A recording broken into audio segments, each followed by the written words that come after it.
संस्थेचे अध्यक्ष डॉक्टर चेतनजी साळा, सचिव कमल किशोरजी अग्रवाल, संस्थेचे सदस्य डॉक्टर ओम प्रकाश भोसले, विद्यालयाचे मुख्याध्यापक रमाकांत स्वामी सर, पर्यवेक्षक Girish Kulkarni sir, Rahul Panchal sir, Sunita Jadhav madam आणि सर्व पालकांचे मनपूर्वक स्वागत. कुटुंबात मूल जन्माला आलं की आई वडिलांची जबाबदारी वाढते. आपल्या मुलाला वाढवणं, त्याला शिक्षण देणं, त्याच्यावर उत्तम संस्कार करणं आणि त्याचा माणूसपण जपणं ही पालकत्वाची जबाबदारी लीलया पेलणं गरजेचं असतं.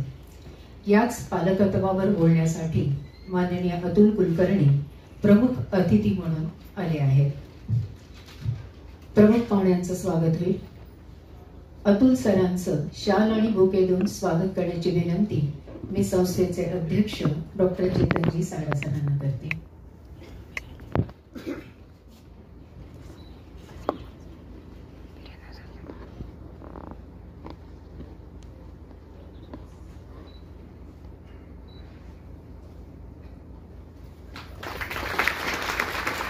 विद्यालयाची स्मरणिका आणि अतुल देऊळकर सरांनी लिहिलेलं पुस्तक देऊन अतिथींचा सत्कार करण्याची विनंती संस्थेचे सचिव कमल किशोरजी अग्रवाल सरांना करते.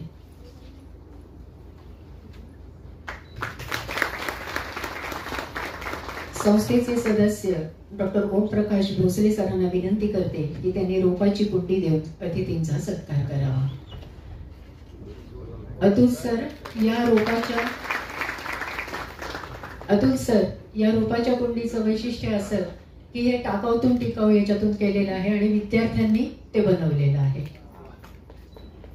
सर्वांना विनंती की त्यांनी स्थान बनवावं. या ठिकाणी मान्यवर पाहुण्यांचे कुटुंबीयही उपस्थित आहेत, त्यांचंही स्वागत होईल. अतुल सरांच्या पत्नी दीपा मॅडम यांचं बुके देऊन स्वागत करण्याची विनंती मी कमल किशोरजी अग्रवाल सरांना करते.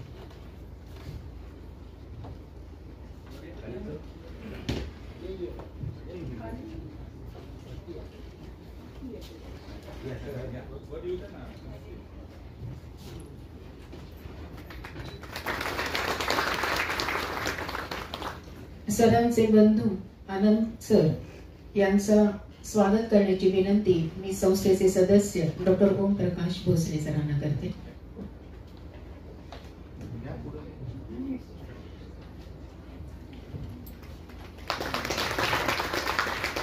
सरांच्या भगिनी अनघा मॅडमचं स्वागत करण्याची विनंती मी मुख्याध्यापक रमाकांत स्वामी सरांना करते.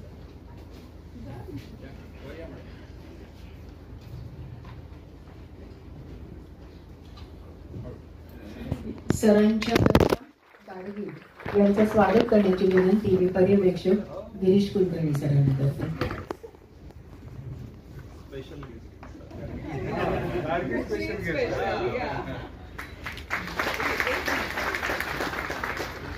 सर्वांचे आभार स्वामी सरांना करते.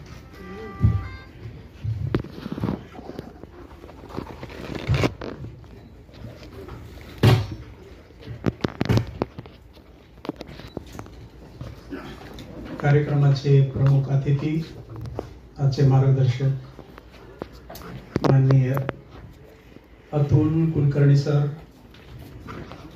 आपल्या शिक्षण संस्थेचे अध्यक्ष माननीय डॉक्टर चेतन सारडा सर, सचिव माननीय कमल किशोरजी अग्रवाल साहेब, संस्थेचे संचालक डॉक्टर ओम प्रकाशजी भोसले सर, आज अतुलजी कुलकर्णी सरांच्या परिवारातीलही काही मान्यवर सदस्य उपस्थित झालेले, त्यामध्ये त्यांच्या पत्नी श्रीमती दीपा मॅडम, त्यांच्या भगिनी, बंधू, एक विशेष अतिथी पण आज उपस्थित आहेत, कुमारी गार्गी, अतुलजी कुलकर्णी सरांच्या कन्या.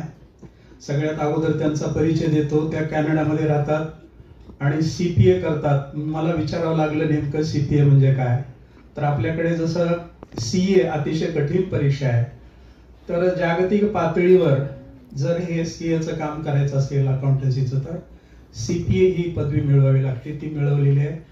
सध्या कॅनडात राहतात आणि एका गोष्टीसाठी गार्गीचे आभार सुरुवातीला मानतो की सभागृहाबद्दल जो काही रिमार्क दिला त्याचा आम्हाला खूप आनंद झालेला आहे. सभागृह बघून यानंतर आजचे जे प्रमुख अतिथी आहेत त्यांचा आपणाला मार्गदर्शन होणार आहे मस्त मजेचे आई बाबा. म्हणजे त्यातला मुख्य विषय असा आहे की माझं मूल कसं घडवायचं, हा जो सर्व पालकांच्या मनात मोठा प्रश्न असतो, त्या प्रवासाची ही गोष्ट सांगणार आहेत. म्हणजे आपल्या मनातला फार मोठा प्रश्न आहे की मला माझं मूल तर घडवायचंय, पण नेमकं मी कसं घडवावं, हा न सुटणारा, कदाचित कुणालाही सुटण्यासाठी अतिशय कठीण असलेला प्रश्न. या प्रश्नाचं उत्तर आज या कार्यक्रमामधून आपणाला आज कळणार आहे. मी सुरुवातीला प्रमुख अतिथींचा थोडक्यात परिचय करून देतो. माननीय अतुलजी कुलकर्णी 1988 साली त्यांनी लातूर येथे लोकमत मधून पत्रकारिता सुरुवात केली. तेव्हापासून त्याने औरंगाबाद, अहमदनगर, सोलापूर, पंढरपूर, कोल्हापूर अशा अनेक ठिकाणी काम केलं. पत्रकारिता करताना सामाजिक विषय आणि व्यवस्थेवर प्रहार करणारे लेखन त्यांनी सातत्याने केले. त्यांनी लिहिलेल्या वेगवेगळ्या 6 वृत्तमालिकांना, मी आज गुगलवर माहिती घेतली, 6 नाहीतर 10 वृत्तमालिकांना मुंबई उच्च न्यायालयाच्या औरंगाबाद खंडपीठाने PIL पब्लिक इंटरेस्ट लिटिगेशन, ज्याला आपण जनहित याचिका म्हणतो, म्हणून दाखल करून घेतल्या. यावरून त्या वृत्तमालिकेचं महत्व किंवा खोली आपल्या सहज लक्षात येऊ शकते. आणि अशी ही बाब की ज्यांच्या वृत्तमालिकेवरून एवढ्या जनहित याचिका दाखल झाल्या, एकाच पत्रकाराच्या बाबतीत कदाचित हे असे पहिलेच उदाहरण असावे. त्यांना विविध पुरस्कारही मिळालेले. पावा गाडगीळ लोकमत शोध पत्रकारिता, लोकमत उत्कृष्ट वार्ता पुरस्कार आणि समीक्षेसाठीचा सीताबाई भागवत पुरस्कार, हे पुरस्कार त्यांना प्रत्येकी 2 वेळा मिळाले आहेत. महिलांना समाजात चांगले स्थान मिळाले पाहिजे हा विषय घेऊन लिहिलेल्या जाता जाता या सदरास लाडली मीडिया जेंडर सेन्सिटिव्हिटी अवॉर्ड देखील मिळाला आहे. जलसिंचनाच्या बाबतीत राज्यात चालू असलेला घोळ, RTO कार्यालयातील सावळा गोंधळ, मटक्याचे राजकारण आणि त्यातून जोपासलेली गुन्हेगारी, म्हाडाच्या घर बांधणीविषयीचे राजकारण, अशा विविध विषयांवरील त्यांच्या वृत्तमालिका गाजल्या आहेत. तत्कालीन पंतप्रधान अटल बिहारी वाजपेयी यांच्या उपस्थितीत पाकिस्तानात मध्ये झालेल्या सार्क कॉन्फरन्ससाठी त्यांची निवड झाली होती. पाकिस्तान दौऱ्यातील त्यांचे लिखाणही बातमीच्या पलीकडे जाऊन माणूस शोधणारे होते. डॉक्टर शरदचंद्र चट्टोपाध्याय यांच्या बडी दीदी या हिंदी पुस्तकाचा मराठीत त्यांनी लुका या नावाने अनुवाद केला असून तो पुस्तक रूपाने प्रकाशित झालेला आहे. बडी दीदी हे शरदचंद्र चट्टोपाध्याय यांनी स्वतः लिहिलेलं पहिलं पुस्तक होतं. राजकीय नेते, त्यांचे राजकारण यावर खुमासदार शैलीत भाष्य करणारा अधूनमधून हा स्तंभ त्यांनी लोकमत मधून लिहिला आहे. सध्या ते लोकमत मुंबई येथे ब्युरो चीफ या पदावर कार्यरत आहे. हा परिचय खरं तर 26/11 ऑपरेशन मुंबई हा पुस्तक लिहितानाच आहे. त्याच्यानंतरही बराच काही परिचय असेल, निश्चितपणे बरंच काही घडलेलं असेल, ते माहिती नाही आणि तुम्हालाच विचारणे काही योग्य वाटलं नाही म्हणून मी विचारही बसलो नाही. तर असे हे पत्रकार आज आपल्याला मार्गदर्शन करणार आहेत. कारण हे मार्गदर्शन ठेवतानाही बरेच विचार पाठीमागे सतत येत राहतात. पालक म्हणून बऱ्याच वेळा काही पालकांचा समज असा असतो की मी फार काही शिकलेला नाही, त्यामुळे मी आदर्श पालक बनेन की नाही, किंवा बऱ्याच वेळा असाही समज असतो की हे फार उच्च शिक्षित आहेत म्हणजे हे फार आदर्श पालक बनू शकतील. तर पालक मित्रांनो, असं काहीही नसतं. आजूबाजूला आपण समाजात असे अनेक उदाहरणं बघू शकतो. आता त्यातले 1-2 उदाहरणं घ्यायची असतील तर आपण सचिन तेंडुलकरांचं उदाहरण जगप्रसिद्ध आहे. ते स्वतः प्राध्यापक होते आणि सचिन तेंडुलकर 12वीलाच एका विषयात अनुत्तीर्ण झाले. मग ते आदर्श पालक त्यांना म्हणायचे की नाही, तरीही आपण आदर्श पालक म्हणतो जरी त्यांचा मुलगा नापास झाला तरी, कारण ते एवढे सक्षम झाले की भारतरत्न त्यांना मिळू शकलं. दुसरं टोकाचं उदाहरण द्यायचं झालं असेल तर सध्या शरद बाविस्कर, जे फ्रेंच तत्वज्ञानावर सध्या लोकसत्तामध्ये त्यांचं एक सदर चालू आहे, ते त्यांना त्यांची आई अशिक्षित, त्यांना 10वीला इंग्रजी विषयात 18 मार्क्स पडले आणि नापास झाले होते. पण तरीही आईची अशी शिकवण होती, शिक्षणाचं एवढं महत्व सांगितलं, त्यांना शिक्षणासाठी प्रवृत्तच केलं. त्यांनी शिक्षण घेतलंच पुढे. त्यानंतर 5 विषयामध्ये मास्टर झाले. JNU विद्यापीठामध्ये प्रोफेसर, म्हणजे वर्षभर झालं त्यांचं गोराही आत्मचरित्र प्रचंड गाजत आहे. सुशिक्षित जर आदर्शच पालक बनत असतील सुशिक्षित, तर आपल्या आजूबाजूला बघा काही प्राचार्य, कुलगुरू, नाही शिक्षण तज्ञ आपण विचारात घेतले तर त्यांचे पालक फार समाजाने दखल घ्यावी एवढे आदर्श त्यांची जडणघडण झालीच असं आपल्या निश्चितपणे धाडस होऊ शकत नाही. म्हणून आदर्श पालक बनणं हा विषय अतिशय वेगळा आहे. तर हा नेमका काय? कारण आपली प्रामाणिक भावना असते की मला माझ्या मुलांना चांगलं घडवायचं आहे, तर त्यासाठी मी कसं वागायला पाहिजे, काय करायला पाहिजे. एकदा अतुल देऊळगावकर सरांना मी म्हटलं, त्यांची मुलगी इरा ही पत्रकारितेमध्ये आता खूप आघाडीवर जाणार आहे, इकॉनॉमिक्स मध्ये ती डॉक्टरेट करण्यासाठी बाहेर जात आहे. मी सरांना कौतुक म्हणून म्हटलं, सर तुम्ही फार मुलीला चांगलं घडवलात. खरं तर सरांनी मला प्रश्न विचारले की पाल्य घडवत असताना नेमका आई वडिलांचा रोल किती असतो, याबाबत तुम्ही काही सांगाल का? म्हणून असे अनेक प्रश्न आहेत. तर अशा बऱ्याच प्रश्नांची उत्तरं आज माननीय अतुल कुलकर्णी सरांच्या मार्गदर्शनातून मिळणार आहेत. म्हणून मी अधिक काही बोलत नाही. सर्व मान्यवरांचं व्यासपीठावर पुन्हा एकदा मान्यवरांचं, आपल्या सर्व पालकांचं, गुरुजनांचं, सगळ्यांचंच मी या ठिकाणी हार्दिक स्वागत करतो आणि थांबतो. धन्यवाद. धन्यवाद सर. संस्थेचे अध्यक्ष डॉक्टर चेतनजी सारडा सरांनी आपलं मनोगत मांडावं असं मी त्यांना विनंती करते. नमस्कार. मस्त मजेचे आई बाबा पालकांसाठी ते मार्गदर्शन या कार्यक्रमात उपस्थित मुंबई लोकमतचे संपादक, ज्येष्ठ पत्रकार माननीय अतुलजी कुलकर्णी, संस्थेचे सचिव कमल किशोरजी अग्रवाल, डॉक्टर ओमप्रकाश भोसले, मुख्याध्यापक स्वामी सर, सर्व शिक्षक, या कार्यक्रमासाठी आवर्जून उपस्थित असलेले दीपा मॅडम, मनगाताई आणि गार्गी, आणि सर्वात महत्वाचे सर्व पालक वर्ग. एक दोन गोष्टी सांगण्यासाठीच खास मी इथे आलेलो आहे. अतुलजी बद्दलचा पूर्ण परिचय सरांनी दिलेलाच आहे. आणखी थोडा पुढचा परिचय, कारण की अतुलजी आणि आमच्या परिवाराचे खूप पूर्वीपासून संबंध, आणि नुकतंच म्हणजे 15 दिवसापूर्वी अतुलजींच्या आईचं निधन झालं आणि त्यासाठी ते लातूरला आले. आणि आमची जेव्हा भेट झाली, घरी मी गेलो होतो त्यांच्या, आईंची ट्रीटमेंट तर माझ्याकडे होतीच, पूर्ण फॅमिलीची ट्रीटमेंट माझ्या वडिलांकडे होती, नंतर आईची ट्रीटमेंट माझ्याकडे होतीच. तर आमचे सहज गप्पा मारताना मी त्यांच्याकडून असं सांगण्यात आलं की पालकांविषयी त्यांनी मुंबईमधल्या खूप शाळेत मार्गदर्शन केलंय. मग मी पण त्यांना विनंती केली की आमच्या सोमाणी स्कूलमध्ये पण पालकांसाठी मार्गदर्शनसाठी तुम्ही याल का, कारण की आत्ताच आईचं निधन झालेलं आहे, ते या सगळ्या स्थितीतून जात आहेत आणि अशा काळात हे सगळं करणं, आपल्याकडे असतं अमुक अमुक दिवस जायचं नाही बाहेर, कमीत कमी कार्यक्रमात तर जायचंच नाही.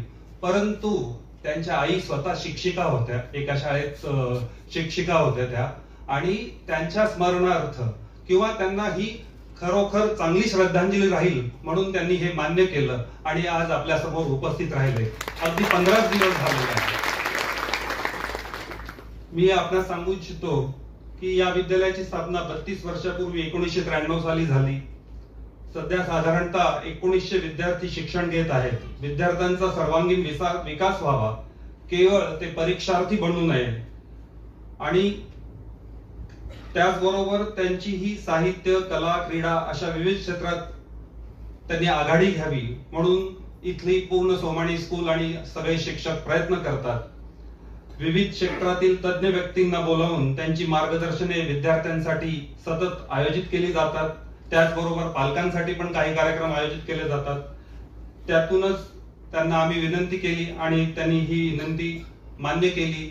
अतुलजी बद्दलचं आणखी सांगायचं म्हणजे की ते लातूरचेच आहेत. त्यांचं शिक्षण राजस्थान शिक्षण संस्थेतून झालेलं आहे.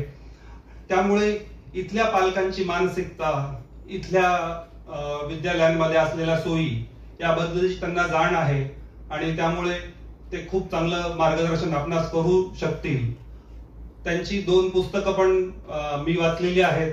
एकतर ते आमचं विद्यापीठ राजेंद्र बाबूजी दर्डा बद्दल त्यांनी लिहिलेलं आहे, आणि दुसरं म्हणजे बिनचेहऱ्याची माणसं. त्याच्यामध्ये अगदी चित्र, कला, कॅलिग्राफी असं तिन्ही ह्याचं मिश्रण आहे. म्हणजे काही चित्र आहेत, लेख आहेत आणि कॅलिग्राफी बद्दल. तर ते एक क्वचितच मराठी भाषेतलं पुस्तक त्यांनी खूप छान पद्धतीने मांडलेलं आहे. तर या कार्यक्रमास आपण आलात, आमच्या विनंतीला मान देऊन आपल्या सगळ्यांसमोर उपस्थित राहिल्याबद्दल खूप खूप धन्यवाद. धन्यवाद सर. मी अतुल कुलकर्णी सरांना विनंती करते की त्यांनी त्यांच्या विषयाची मांडणी करावी.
चेतन झारडाजी, सचिव कमलकिशोरजी अग्रवालजी, त्याचप्रमाणे संस्थेचे डॉक्टर ओमप्रकाश भोसलेजी, मुख्याध्यापक स्वामी सर आणि उपस्थित पालक. सरांनी आता उल्लेख केला, माझ्या आईला जाऊन काल 14 दिवस पूर्ण झाले आणि मी उद्या परत जाणार होतो. तर जाण्यापूर्वी मला एक चांगल्या अर्थाने आपण ब्रेक दिला आणि एका चांगल्या कार्यक्रमासाठी, जे माझं पॅशन म्हणून मी ह्या कार्यक्रमाकडे बघतो, त्या कार्यक्रमासाठी आपण मला संधी दिली, त्याबद्दल मी आपल्याला मनापासून धन्यवाद देतो. मित्रांनो, चांगलं पालकत्व म्हणजे चांगले आई बाबा होण्यासाठी काय करायचं? तुम्ही वही पेन आणली असेल तर मी त्याची रेमेडी सांगतो. 2 चमचे साखर, 2 चमचे तिखट, अशी काही रेमेडी नाही चांगले आई बाबा होण्याची. चांगले आई बाबा होण्यासाठी अनुभव हाच महत्वाचा असतो. तुम्ही अनुभवातून काय शिकता, कसं शिकता, याच्यावरच सगळं काही आहे. एक आई मूल जन्माला घालते म्हणजे नेमकं काय करते आणि ते मूल वाढवते म्हणजे नेमकं काय करते, हा जो प्रवास आहे ते म्हणजे पालकत्व आहे. आणि त्या संदर्भातलं एक सुरुवातीला मी तुम्हाला गाणं दाखवतो. त्या गाण्याचा अर्थच काय, ते गाणं काय आहे ते तुम्हाला त्याच्यातून कळेल आणि मलाही काय म्हणायचंय ते लक्षात येईल. मी प्ले करतो म्हणजे मग तुम्हाला आवाजही ऐकू येईल त्याचा.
हे गाणं तुम्ही बघितलं असेल, याच्यातल्या शेवटच्या ज्या ओळी होत्या, कसे वाढले रे झाड वर्ष जणू दिस झाले, म्हणे जग माझे झाड तरी नको ग मालकी. या ओळी काय सांगतात तुम्हाला? म्हणजे आपलं मूल कसं वाढलं म्हणतो आपण, 20 वर्षाचा मुलगा झाला माझा, 10 वर्षाचा झाला, पण ते अगदी कालची गोष्ट वाटते आपल्याला. माझ्यासमोर लहान होता, दूर धावत होता, आपण त्याच्या लहान आठवणीत जपतो लहानपणीच्या आणि रमतो देखील, आणि आपल्याला कळत नाही की मूल कधी मोठं झालं. सगळेजण हा माझा म्हणतो, पण त्या आईला कळतं, त्या वडिलाला कळतं की हे माझं मूल आहे. हे तुम्ही कसं घडवता त्या मुलाला, त्याच्यावर कसे संस्कार करता, त्याच्याशी कसं वागता, ह्याच्यावर सगळ्या गोष्टी अवलंबून असतात. आणि मूल काय शिकतं तुमच्याकडनं हेही फार महत्त्वाचं. माझी एक विनंती आहे सगळ्यांना, प्लीज आपले आपले मोबाईल थोड्या वेळासाठी जर सायलेंट मोडवर ठेवले तर बरं होतील. माझाच वाजतोय, सॉरी.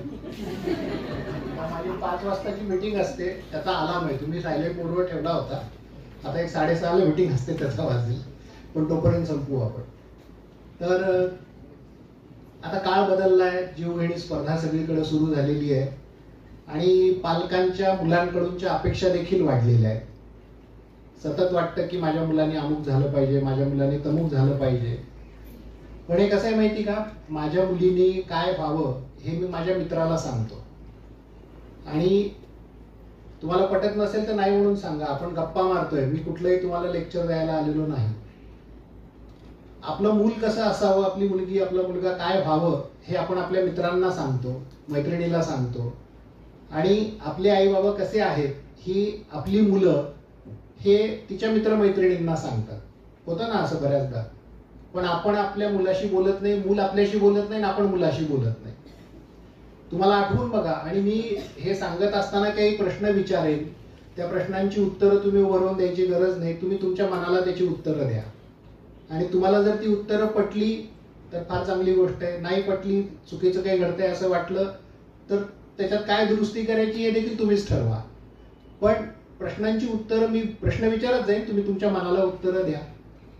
तुमच्या बाबतीतही असं होतं का कोणाच्या घरी की तुमच्या मुलीनी काय व्हावं हे तुमची मुलं तिच्या मित्रमैत्रिणींना किंवा अजून नातेवाईकाला सांगत असतील, पण तुम्ही मुलाशी बोलत नाही, मूल तुमच्याशी बोलत नाही, असं खूप ठिकाणी होतं. मी याच्यासाठी काही उदाहरणं सांगतो तुम्हाला घडली. या सगळ्या सत्य घटना आहेत, सत्य उदाहरणं आहेत, मी फक्त नावं नाही सांगणार. औरंगाबाद आताचं छत्रपती संभाजीनगर, तिथे एक डॉक्टर आहे, हार्ट स्पेशालिस्ट आहे, त्यांची मिसेस गायनाकोलॉजिस्ट आहे, स्वतःचं मोठं आयसीयू हॉस्पिटल आहे, आयसीयू बेड असलेलं. एकुलता एक मुलगा, एक मुलगी डॉक्टर झाली, ती लग्न होऊन जाईल, मुलगा एकुलता एक, सगळं उभं केलेलं विश्व त्या मुलाने सांभाळायचंय. तर त्या डॉक्टरचा मुलगा त्यांना म्हणाला की मला डॉक्टर नाही व्हायचंय. मग ते म्हणे तुला काय व्हायचंय? तर ते म्हणे नाही, मला MA इंग्लिश घेऊन मला लेखक व्हायचंय. MA इंग्लिश विषय घ्यायचा, लेखक व्हायचंय, पुस्तकं लिहायची आहेत. आधी त्या आई वडिलांना प्रश्न पडला की हे कसलं प्रोफेशन आहे, याच्यातून काय कमावणार, काय खाणार, तुला काय मिळेल, एवढं मोठं सगळं उभं केलं, हे कोणी सांभाळायचंय? ते दोघे माझे आणि माझ्या मिसेस दीपाचे चांगले मित्र आहेत. दोघे मुंबईला आले, त्यांच्या मुलाला घेऊन आले. आम्ही त्याच्याशी 2-3 दिवस खूप वेगवेगळ्या विषयावर गप्पा मारल्या आणि नंतर मी डॉक्टरला सांगितलं की त्याला करू द्या, त्याला जे करायचंय ते, मला तरी वाटतं की तो करेल. मग त्याला विचारलं मी की तुला जर लेखक व्हायचंय तर तू अशी काही माहिती काढली का की कोणत्या लेखकाची पुस्तकं खूप गाजली, खूप खपली आणि त्याच्यामुळे तुला त्या लेखकाला चांगले पैसे मिळाले? तो सगळा अभ्यास करून आला होता, त्याला काय काय प्रश्न विचारले जातील हे त्याला माहिती होतं.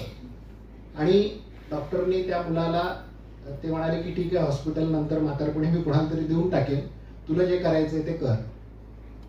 त्या मुलांनी MA इंग्लिश घेतलं, पुण्याला सिम्बायसिस मध्ये शिकला, नंतर तो JNU जी दिल्लीची सगळ्यात मोठी युनिव्हर्सिटी मानली जाते तिथे गेला. आज तो तिथे इंग्रजीचा असोसिएट प्रोफेसर आहे आणि त्यांनी लिहिलेल्या एका कथेला बेस्ट स्टोरीचं एशिया लेवलचं पारितोषिक मिळालं. कशामुळे झालंय? त्याच्या आई वडिलांनी त्याला मान्यता दिली म्हणून झालं. दुसरे एक माझे मित्र आहेत, मुंबईत आहेत, एका कॉर्पोरेट कंपनीमध्ये काम करतात. त्यांना एकुलता एक मुलगा आहे आणि तो वयात आला, 18 वर्षाचा झाला. त्यांनी काय करावं? ते ऑफिसमध्ये, माझ्याच ऑफिसमध्ये काम करत होते, नंतर दुसऱ्या कंपनीत गेले. त्यांनी मुलासाठी एक कविता लिहिली होती आणि ती कविता काय होती तर तू 18 वर्षाचा होतोयस, तू वयात येतोयस आणि वयात येत असताना तुझ्या शारीरिक रचनेत काही बदल होतील, तुझ्या स्वभावात बदल होतील, तुला आता आम्ही काही अडवणार नाही, तू तुझ्या पद्धतीने जगायला मोकळा आहेस, पण आमच्या काही तुझ्याकडून अपेक्षा आहेत. त्या काय अपेक्षा आहेत ते आम्ही तुला सांगतोय असं म्हणून त्या अपेक्षा त्यांनी त्या कवितेतून मांडल्या होत्या. रात्री 12 वाजता दोघंही नवरा बायको मुलाजवळ गेले बेडरूम मध्ये. त्याला केक दिला, त्याच्यासमोर केक कापला आणि त्याला म्हणाले की आज तुला एक मी कविता वाचून दाखवतो. ही कविता म्हणजे आमच्या तुझ्याकडूनच्या काय अपेक्षा आहेत हे आम्ही लिहून काढलेलं आहे. आणि त्या वडिलांनी त्याला कविता वाचून दाखवली मुलाला. 3 जण होते. कविता वाचून झाल्यावर मुलगा म्हणाला की ही कविता मी माझ्याजवळ ठेवतो. त्यांनी ती प्रेम करून घरात ठेवली आजही. आणि तो मुलगा नंतर इंटिरियर डेकोरेटर झाला, त्याचं लग्न झालं, त्याची बायको इंटिरियर डेकोरेटर आहे आणि अतिशय उत्तम त्या दोघांमध्ये नातं आहे. म्हणजे अनेकदा असं ते दोघं समोर नाही तर 2 मित्र आले की काय असं वाटावं, इतकं त्यांचं चांगलं बॉन्डिंग आहे, चांगलं रिलेशनशिप आहे. आणखी एक उदाहरण सांगतो. एक IAS दाम्पत्य आहे. नवरा IAS ऑफिसर, बायको IAS ऑफिसर, मंत्रालयात ॲडिशनल चीफ सेक्रेटरी लेवलचे दोन्ही अधिकारी आहेत सध्या. त्यांचा एकुलता एक मुलगा. घरात नोकर चाकर आहेत, गाडी आहे, रोड सगळं आहे. दिमतीला जे काही सरकारी अधिकाऱ्यांच्या दिमतीला ज्या गोष्टी असतात त्या सगळ्या त्यांच्याकडे आहे. आणि मुलगा काय करतोय हे बघायला दोघांनाही वेळ नाही. मुलाला सगळं काही दिलेलं आहे. कोचिंगसाठी एक शिक्षक घरी येऊन शिकवतो, शाळेचे शिक्षक येऊन सांगतात की साहेब तुमच्या मुलाची प्रोग्रेस आहे वगैरे वगैरे. त्या मुलाला एका गेमचा नाद लागला आणि तो गेम खेळत खेळत एके दिवशी मलबार हिलच्या एका 30 मजली बिल्डिंगवर गेला आणि तिथे उडी मारून त्यांनी आत्महत्या केली. एकुलता एक मुलगा. काय नव्हतं त्यांच्याकडे, सगळं काही होतं, तरी त्या मुलाला हे असं का करावं वाटलं? कारण आई वडील सकाळी जायचे, रात्री उशिरा यायचे. मुलगा काय करतोय आईला माहित नाही, वडिलाला माहित नाही. आपले मुलगा काय करतोय त्यांना माहित नाही. मुलाला आपले आई वडील किती बिझी आहेत त्याच्यामुळे त्याला बोलायचं कोणाशी, तो त्या मोबाईलशी बोलायला लागला, मोबाईलवर खेळायला लागला. याच्या उलट उदाहरण सांगतो मी तुम्हाला. कोल्हापूर जिल्ह्यामध्ये कागल नावाचं एक गाव आहे. तिथे बिरदेव सिद्धप्पा ढोणे नावाचा एक मुलगा आहे. अशात तुम्ही त्याच्या बातम्या वाचल्या असतील. Very good. तर तो मुलगा आदिवासी समाजातला म्हणजे मेंढपाळ. त्याचे वडील मेंढ्या वगैरे चारायला घेऊन जायचे जंगलात. तो मुलगा त्यांच्यासोबतच जायचा, पुस्तकं घेऊन जायचा. त्याचे आई वडील दोघे अडाणी, अशिक्षित. 10वीला पास झाल्यानंतर तेव्हा राजन दर्डा शिक्षण मंत्री होते. राजन बाबूंनी त्याला एक पत्र पाठवलं की तू खूप चांगला मार्क मिळवले, तू मेरिटमध्ये आलायस, आम्हाला तुझा अभिमान आहे आणि तू चांगलं शिक, मोठा हो. आणि तो मुलगा खरोखरच खूप चांगला शिकला. त्याच्या आई वडिलाला काहीही येत नव्हतं. तो वडिलांना पुस्तकं नेऊन दाखवायचं, हे बघा माझं पुस्तक आहे. ते वडील म्हणायचे काय कशाच आहे? नाही मला IAS ऑफिसर व्हायचं आहे म्हणायचं. ते वडिलांना IAS म्हणजे काय हे देखील माहित नव्हतं. आई तर बिचारी अडाणी, चूल आणि मूल याच्यात रमणारी बाई ती बिचारी. तिला देखील तो सांगायचा, तिलाही काही कळायचं. तिला एवढंच वाटायचं पोरगं काहीतरी चांगलं करतंय, कर. तो मुलगा IAS ऑफिसर झाला आणि IAS ऑफिसर झाल्यावर त्यांनी सांगितलं मला एक पत्र आलं होतं शिक्षण मंत्र्यांचं, तू खूप शिक असं त्याच्यात लिहिलं होतं आणि त्याच्यामुळे मला शिकण्याची प्रेरणा मिळाली. म्हणजे ज्याचे आई वडील अशिक्षित आहेत, ज्यांना काही कळत नाही, त्या मुलाचं एक उदाहरण आहे. आणि दुसरं ज्यांचे आई वडील दोघेही शिक्षित आहेत, सगळं काही सोबतता घरात आहे, तेही उदाहरण तुमच्या समोर आहे. मी ही सगळी उदाहरणं का सांगतोय? या सगळ्यामध्ये एक कॉमन गोष्ट आहे. ती कॉमन गोष्ट अशी आहे की आई वडिलांचा आणि मुलांचा संवाद नाही. आणि जिथे संवाद आहे तिथे काय होतंय, तेही मी अशिक्षित असूनही त्याच्या आई वडिलांसोबत त्याचा संवाद होता, तो IAS झाला. आणि जिथे IAS असणारे आई वडील घरात होते, त्यांच्या मुलाचा त्यांचा संवाद नव्हता, तिथे त्या मुलांनी सुसाईड केलं. अशी अनेक उदाहरणं मी सांगू शकतो. मी आणि डॉक्टर आनंद नाडकर्णी दोघं मिळून एक हे मस्त मजेच्या आईबाबाचा कार्यक्रम करायचो. त्याच्यात मी मुलांना पालकांना पडणारी प्रश्न आनंद नाडकर्णींना विचारायचो आणि ते त्याची उत्तरं द्यायचे. तर ही उत्तरं देत असताना मला आठवतं इथेच लातूरला दयानंद कॉलेजमध्ये एक कार्यक्रम झाला होता. त्याला आता 10-12 वर्ष झाली. तिथे मला काही मी प्रश्न विचारा म्हणून सांगितलं होतं. काही पालकांनी चिठ्ठ्या टाकल्या. त्याच्यात एका आईनी मुलीच्या प्रश्न लिहून पाठवला की माझ्या मुलीशी मासिक पाळीविषयी कसं बोलू. तुम्ही तुमच्या मनाला विचारून बघा की तुमच्या मुलीने याविषयी तुम्हाला मोकळेपणाने कधी काही विचारलं का आणि तुम्ही त्या मुलीला काय उत्तर दिलं. मी ज्या ज्या शहरात जातो, ज्या ज्या ठिकाणी हा कार्यक्रम करतो, सगळे सांगतात की नाही ते देवाचं असतं, अमुक असतं, तमुक असतं. कोणीही त्याच्या मागचं विज्ञान तिला समजावून सांगत नाही, कोणी शरीर रचनेबद्दल तिला समजावून सांगत नाही. शक्यतो आम्ही अशा प्रश्नांची उत्तरं टाळायचा प्रयत्न करतो. आणि मग ती मुलगी तिच्या मैत्रिणीला काहीतरी विचारते, तिची मैत्रीण तिला काहीतरी सांगते. पण तेच जर त्या आईमध्ये आणि त्या मुलीमध्ये जर डायलॉग असता तर काय झालं असतं? मोकळेपणा, संवाद हा का आवश्यक आहे? हा कुठल्याही वयात नाही, म्हणजे मुलगी वयात येणारी असो, 5वी 6वीतला मुलगा असो किंवा कॉलेजचा मुलगा असो, आई वडिलांमध्ये मुलांमध्ये जर डायलॉग असेल तर त्याचं काय होऊ शकतं? तुम्ही डॉक्टर लहानेंना सगळे ओळखता, डॉक्टर तात्याराव लहाने. त्यांच्या मुलीनी लव्ह मॅरेज करायचं ठरवलं. त्याच्याबद्दल मी डॉक्टर लहानेंना विचारलं होतं आणि लहानेंनी मला एक किस्सा सांगितला होता, तुम्ही शूट करून घेतला होता. मी तो तुम्हाला दाखवतो, म्हणजे तुम्हाला लक्षात येईल काय आहे ते. माझी मुलगी MA झाल्यानंतर आम्ही असा विचार केला की आता आपण लग्न केलं पाहिजे. आणि मग लग्न केलं पाहिजे म्हटल्यानंतर ती समाजाचा मुलगा बघावा म्हणून विचार केला आणि 1-2 मुलांची नावं तिला मी सांगितली. पण तिची अशी काही हिंमत होत नव्हती मला सांगायची. मग तिने येऊन मला सांगितलं, पप्पा तुम्ही मला माफ करा, तर मी एक मुलगा पाहिला, तो तुम्ही पहा, माझं आंतरजातीय लग्न होईल आणि नागेश वाघमारे नावाचा लातूरचा मुलगा आहे आणि तो मला आवडतो आणि मी त्याला आवडते. तर माझी एकच अशी इच्छा आहे की तुम्हाला आवडलं नाही तर मी हे लग्न करणार नाही. आम्ही 3 वर्षापासून मित्र आहोत, फक्त मित्र आहोत. तुमच्या परवानगीशिवाय मी हे लग्न करणार नाही. आणि जे माझ्या डोळ्यात पाणी आलं की माझी मुलगी MA झाली, इतकी मोठी झाली, त्याच्यानंतर देखील तिला वाटतं की माझं बाप करेल तेच मी करणार. मला असं वाटतं की हे खरं करेल. म्हणजे सायलीने ठरवलं असतं तर तिने ते लग्न केलं असतं. बाबांनी नाही म्हणतोय ना, ठीक आहे आम्ही करतो. पण डॉक्टर लहानेनी हे समजून घेतलं की नाही, माझी मुलगी मला विचारती, मी तिचं ऐकलं पाहिजे, तिचं समजून घेतलं पाहिजे. हे कुठल्याही वयात आहे. तुमची मुलं 5वी 6वीला असतील, 4थीला असतील किंवा लग्नाच्या वयात आलेली असतील.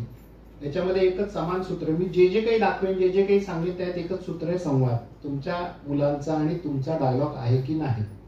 डायलॉग असेल तर तो कसा आहे. होता असं की बरेच शिक्षक दिवसभर, पालक दिवसभर नोकरी करतात, संध्याकाळी घरी येताना घराचं टेन्शन, म्हणजे कामाचं टेन्शन घेऊन घरात येतात. घरातले प्रश्न असतात, कामाचे प्रश्न असतात आणि हे सगळं प्रेशर, त्याचा राग, त्याचा चिडचिड ही आपण आपल्या मुलांवर नकळतपणे काढतो, आपल्याही लक्षात येत नाही. मग आपण मुलांना वाटेल तसं बोलतो, त्याला काही सांगतो. हा संवादच नाही. तुमचे प्रश्न आहेत, मान्य आहे मला. मी आजही बोलत होतो कोणाशी, की मला बॅरिकेटिंग करता आलं पाहिजे. माझ्या ऑफिसचे प्रश्न ऑफिस संपलं की मी ऑफिसच्या बाहेर जेव्हा पडतो तेव्हा ते ऑफिसचे प्रश्न ऑफिसमध्ये ठेवून बाहेर पडलं पाहिजे. ते सांगायला सोपं जरी वाटत असलं तरी करायला अवघड आहे, पण ते करता आलं पाहिजे. अनेक आया असतील मुलांच्या, इथे महिलांची संख्या मोठ्या प्रमाणावर दिसते, त्याच्यामुळे मुलं वाढवायची जबाबदारी कुणाची ऑटोमॅटिक कळालं असेल सगळ्यांना. त्याच्यामुळे तुमची जास्त जबाबदारी आहे. पालकही आहेत, नाही असं नाही, पण सगळं म्हणजे बाहेरचं मी सांभाळतोय, मुलांचं तू बघ, असं होत नाही. त्याच्यामध्ये देखील तुमच्यामध्ये काहीतरी संवाद पाहिजे. तुमच्या मुलीला कसं वाढवायचं हे आई बापांनी बसून ठरवलं पाहिजे. की मी जर रागावणार असेल तर तू त्याच्यावर प्रेम कर, तू रागावणार असेल तर मी त्याच्यावर प्रेम करते. म्हणजे मी पुढे सांगेन माझ्या मुलीच्या बाबतीत मी आणि माझ्या मिसेसनी कशा पद्धतीने तिला घडवलं. आज सुदैवाने ऐकायला माझी मुलगी पण इथे आहे, माझी मिसेस पण इथे आहे. कशा पद्धतीने आम्ही तिचं ग्रूमिंग केलं, कशा पद्धतीने तिला वाढवलं, मी उदाहरणांनी सांगेन तुम्हाला पुढे. आपण बोलत नाही, घरात आल्यानंतर चिडचिड करतो, मुलांवर रागराग करतो. बरेचदा कुणाचे फोन आले तर आपण, आता तर मोबाईल आहे, पण आपण मुलांना सांगतो की बाबा घरी नाहीयेत म्हणून सांग, आणि मुलगा तसंच सांगतो, बाबा म्हणाले बाबा घरी नाहीये. होतं की नाही बघा, प्रत्येक घरात हे असं होतं. आणि मग मुलगा जेव्हा शाळेतून येतो तेव्हा त्याला आपण काय विचारतो, या प्रश्नाचं उत्तर मी तुम्हाला सगळ्यांना विचारणार आहे. मुलं शाळेतून घरी आल्यानंतर तुम्ही त्याला काय विचारता, कोणी सांगा एक एक जण. डबा खाल्ला का, अजून विचारा, मोकळेपणाने विचारा. तुम्ही काय उत्तरं देणार आहात ती 10 उत्तरं मी लिहून आणलेली, ती नंतर वाचून दाखवतो. डबा खाल्ला का, अजून आज काय शाळेत शिकवलं, बरोबर आहे. होमवर्क काय दिला, आज दिवसभरामध्ये तू काय काय केलं, दिवसभरात तू काय काय केलं, बरोबर आहे. अजून आज खेळात आज खेळलास का? हा, अजून संपले? 4च निघाले प्रश्न. मी निदान 7 तरी काय शोधायचा प्रयत्न केला होता. अजून मी सांगू का काय काय प्रश्न तुम्ही विचारता ते? मी लिहून आणलेली वाचून दाखवतो. डबा खाल्ला का?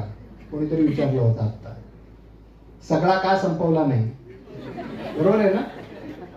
रोज तुझ्या आवडीची भाजी कशी द्यायची? होमवर्क दिलाय का? आता कोणीतरी विचारलं. अभ्यास कसा केला? सर काय म्हणाले? पुढचा प्रश्न असतो आता जायचं असेल धुंदळायला. बरोबर आहे ना?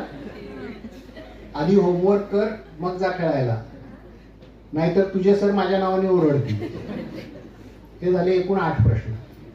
मी इतक्या शाळेमध्ये हा कार्यक्रम केला, 7 प्रश्नांच्या वर मला 8वा प्रश्न मिळाला नाही, 9वा. 10 तर फार पुढची गोष्ट राहिली. मग तुम्ही म्हणाल की विचारायचं काय मुलांना? बरोबर आहे ना? पुढचा प्रश्न असायचा की विचारायचं काय. तुम्ही आता तुम्हाला वेगळा त्याच्यातला दृष्टिकोन सांगतो की तुम्ही मुलांशी काय बोलायला पाहिजे, जे आम्ही करायचो. कधी तुम्ही त्याला विचारलं का की चल टीव्हीवर तू सिरियल बघतोस ना, ती आपण बघू, त्याची स्टोरी फार चांगली आहे, तुला या स्टोरीत काय आवडलं, किंवा हे पुस्तक मी आणलं, हे पुस्तक वाच, या पुस्तकात ही गोष्ट फार चांगली आहे, तुला आवडली का बघ. किंवा घरी पेपर येत असेल, मी लोकमतमध्ये म्हणून मी लोकमत येतो असं म्हणेन, घरी पेपर आलाय तर हे पेपर वाचलास का, या पेपरमध्ये ही बातमी फार चांगली आहे. किंवा चल सिनेमाला जाऊ, हा सिनेमा फार चांगला आहे, तो बघू, त्याची स्टोरी अमुक चांगली आहे, त्याच्याबद्दल बोलू.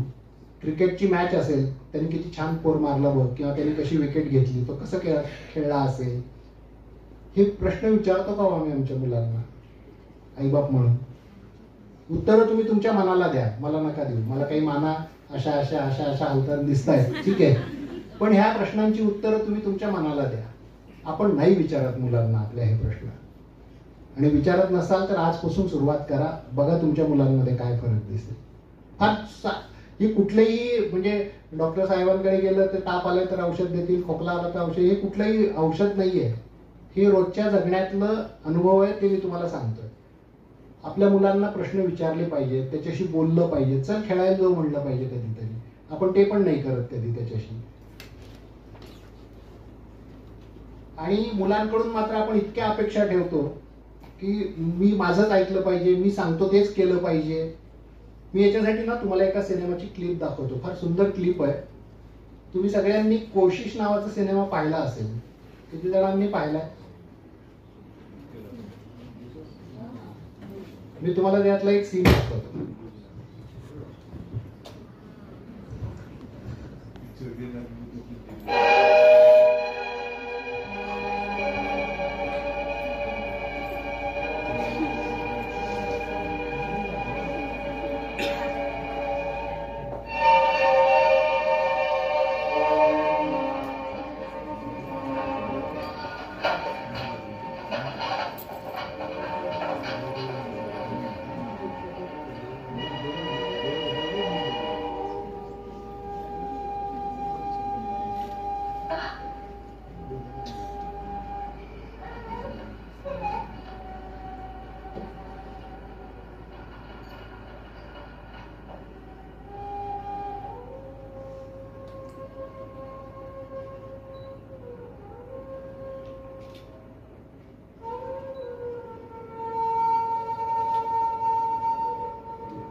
कैसा है बच्चा? जरा ये लो। हाँ, सुन नहीं सकता? हाँ।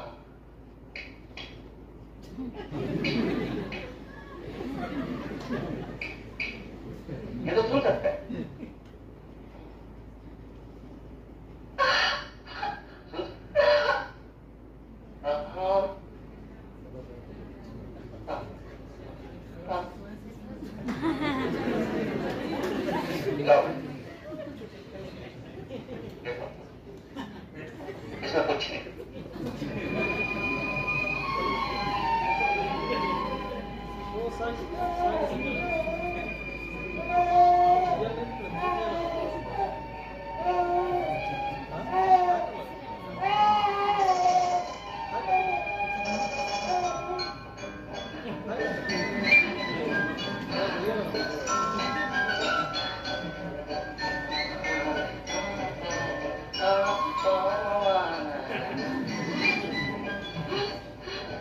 तुमसे पैसे नहीं चाहिए बेटी।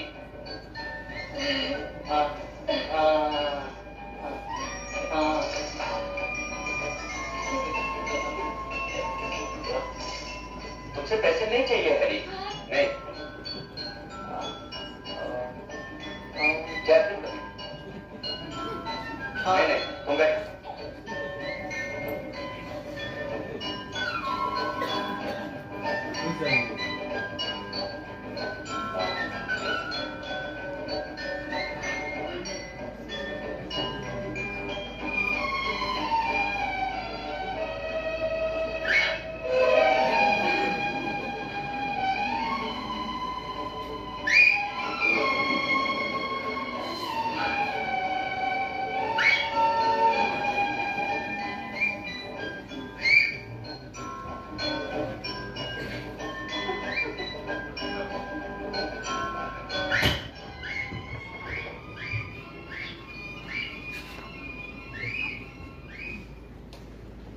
आम्ही सगळे ना या रिकाम्या खुळखुळ्यासारखे आहे.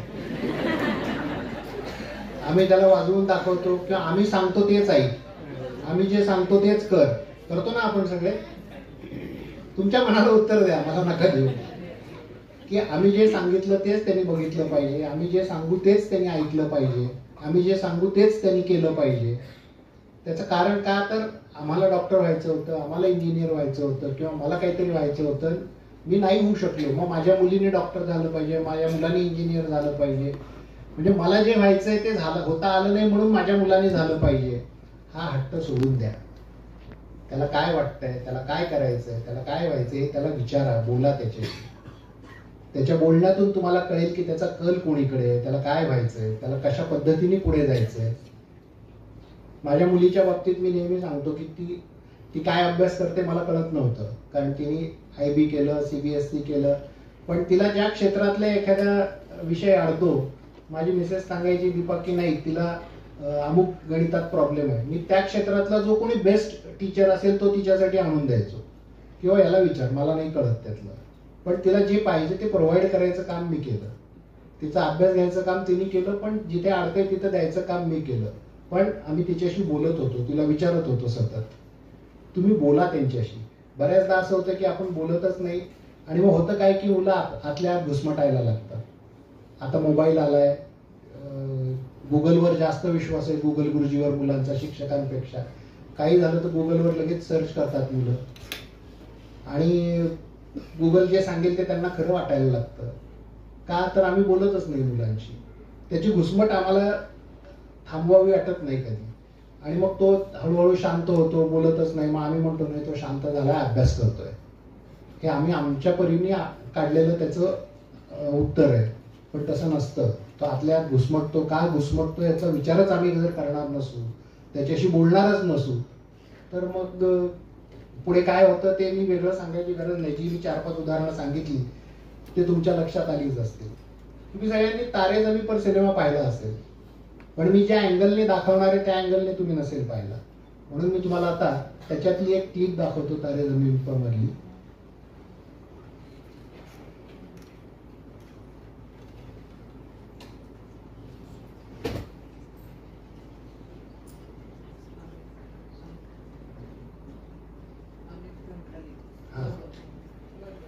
तारे जमीन पर नावाने शोधत होतो.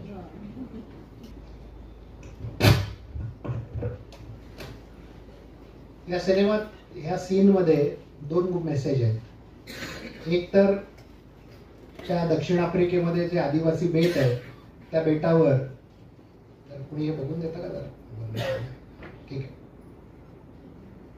त्या आदिवासी बेटावर लोक, आदिवासी जमात ही झाडं तोडत नाही. झाड तोडणं हे निषिद्ध मानतात. मग ते काय करतात, तर त्या झाडाभोवती जमतात सगळे, आणि त्या झाडाला शिव्या शाप देतात, दूषणं देतात, तू वाईट आहेस, तू खराब आहेस, तुला काय काय जे काय त्यांच्या भाषेत जे काय बोलायचं ते वाईट वाईट ते सगळं त्या झाडाला बोलतात. 30-40 दिवस असं बोलल्यानंतर ते झाड ऑटोमॅटिक वाळायला लागतं आणि एके दिवशी गळून पडतं. आणि पडल्यानंतर ते झाड ते जाळायला वगैरे बाकीच्या गोष्टीला वापरतात, कारण झाडावर कुऱ्हाड चालवणं किंवा झाड तोडणं हे निषिद्ध मानतात. जर एखाद्या झाडाच्या बाबतीत त्याला रोज वाईट बोलल्यानंतर ते झाड जर असं पडून जात असेल, आपल्या मुलाच्या बाबतीत आपण काय बोलतो विचार करा जरा. आपल्या मुलांना आपण काय काय बोलतो, किती वाईट बोलतो, किती चांगलं बोलतो. कधी विचार केला तुम्ही या गोष्टीचा? तू मूर्ख आहेस हे म्हणायला फार सोपं आहे, 3 शब्द आहेत. तू मूर्ख आहेस, तुला अक्कल नाही, हे 3च शब्द आहेत. किंवा तुला कळत नाही, हे देखील 3 शब्द आहेत. पण तू हे फार छान केलंस किंवा हे तुझं चांगलं आहे असं कधी म्हणतो का आपण मुलांना? आठवून बघा, तुम्ही तुमच्या मनाला उत्तर द्या. जर म्हणत असाल तर फार चांगली गोष्ट आहे, म्हणत नसाल तर म्हणायला सुरुवात करा. मलाही सवय होती सगळ्या गोष्टी निगेटिव्ह आधी बोलायची. माझ्या घरी आम्ही जेवायला बसल्यानंतर मी म्हणायचो भाजीत मीठच नाहीये, आज तिखटच झालंय. तेव्हा माझ्या बायकोनी एक नियम केला दीपाने. ती म्हणायची की ठीक आहे, तू 2 गोष्टी वाईट बोललास ना, आता 3 चांगल्या गोष्टी सांग. मला प्रश्न पडायचा काय, मी मग म्हणायचो नाही पोळी छान आहे, भात चांगला झालाय. अरे सगळंच वाईट कसा असतो, काहीतरी तर चांगला असेल ना आयुष्यात आपल्या. आणि माझी आई नेहमी म्हणायची की नियती नेहमी तथास्तु म्हणत असते. तुम्ही जे बोलाल त्याला ती तथास्तु म्हणते. तुम्ही जर 24 तास घरात निगेटिव्ह वातावरण ठेवणार असाल, 24 तास घरात तुम्ही नकारात्मक गोष्टी बोलणार असाल, तुला कळतच नाही, तुला अक्कलच नाही, तू अभ्यासच करत नाहीस, तुझं लक्षच नाही, असंच जर आपण मुलांना बोलणार असू तर त्या झाडासारखी अवस्था त्या मुलांची होईल. ती होऊ द्यायची की नाही हे आपल्या हातात आहे. आणि दुसरं, तो आमिर खान विचारतो की तो जेव्हा वडील येऊन सांगतो की हम हमारे बच्चों का ख्याल करते हैं, काळजी करतो आम्ही आमच्या मुलांची. काळजी करणं म्हणजे काय हो? आईबाप होणं सोपं आहे, त्याचा मित्र होणं अवघड आहे. तुम्ही तुमच्या व्यक्तिगत ह्याच्यात बघा ना, तुम्हाला तुमचे मित्र किती आहेत, तुमच्या ओळखी ढिगभर असतील. पण ज्याला तुम्ही जीवाभावाचं तुमच्या मनातलं सांगू शकता, तुमच्या घरात काय चाललंय, तुमचं तुमच्या बायकोच्या रिलेशन बद्दल काय आहे, हे तुम्ही कोणाला बोलता? तुमच्या जवळच्या मित्राला, जवळच्या मैत्रिणीला बोलता ना, सगळ्या जगाला सांगत नाही. ती मैत्री जशी तुमची तुमच्या मित्राशी मैत्रिणीशी आहे, तशी मैत्री तुमची तुमच्या मुलासोबत आहे का, तुमच्या मुलीसोबत आहे का? नसेल तर ती मैत्री कशी होईल याचा विचार केला पाहिजे. नाही तर मग शेवटी कशालाच काही अर्थ नाही राहणार. ख्याल करणं म्हणजे केवळ तू जेवलास का, तुला डबा दिला का, तुला पुस्तक मिळालं का, तुला ड्रेस पाहिजे का, एवढं नाही आहे. ह्याच्या पलीकडं खूप मोठं जग आहे मुलाचं. एक मूल घडवणं म्हणजे मातीचा गोळा आहे. त्याला कसा आकार द्यायचा ते आपण ठरवायचं आहे.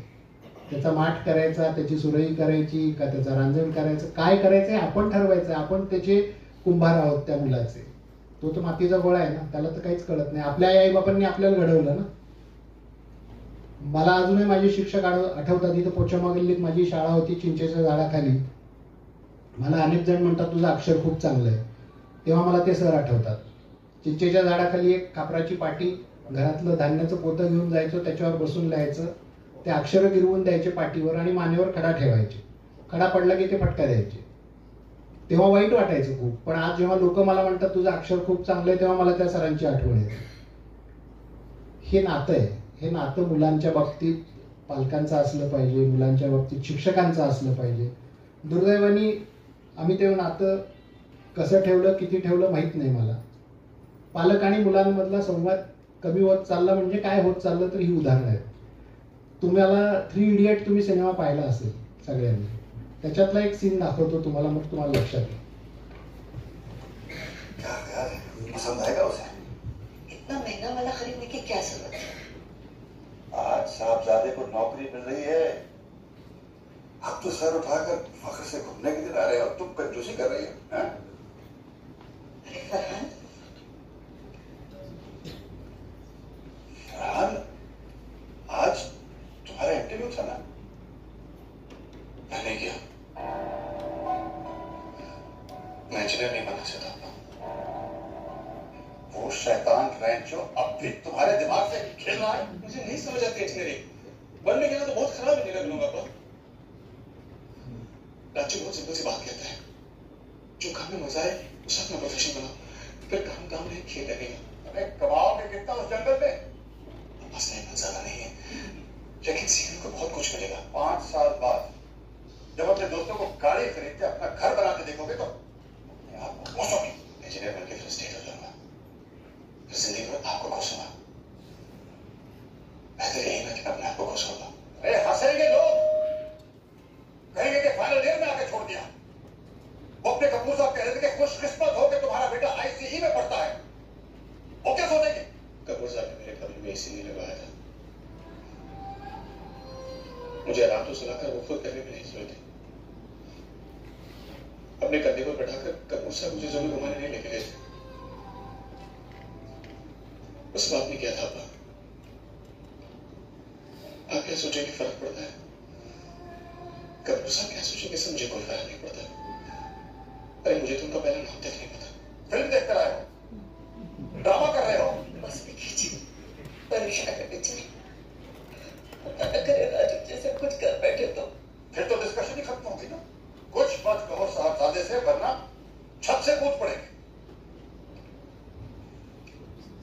नहीं अब्बा, मैं सुसाइड नहीं करूंगा, आई प्रॉमिस। वो जो रैंचो है जिसे आप शैतान कहते हैं, उसने जबरदस्ती इसमें आपका और मम्मी का फोटो डलवाया। कहने लगा कि प्रॉमिस कर, जब भी ऐसे स्टूपिड ख्याल आएंगे तो ये फोटो को देखना और सोचना कि स्माइल कर क्या होगा जब तुम्हारी उंगली में पौधे देखेंगे तो।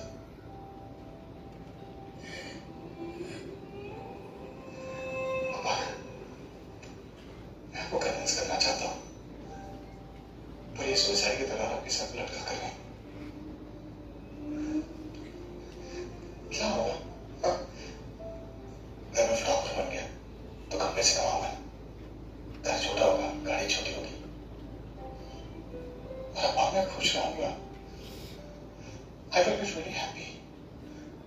आपके लिए जो भी करूंगा दिल से करूंगा। आज तक मैंने आपकी हर बात सुनी है, आज बस एक बार मुझे अपने दिल की बात सुनने दीजिए। प्लीज सुनो।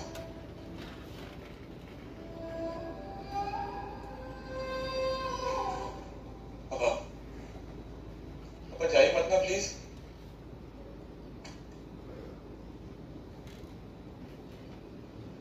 इसे वापस कर देना। बेटे तुम्हारा वो प्रोफेशनल कैमरा कितने का आएगा? इस लैपटॉप के लिस्ट आ जाएगा ना? अगर और पैसे लगे तो मांग लेना बेटा।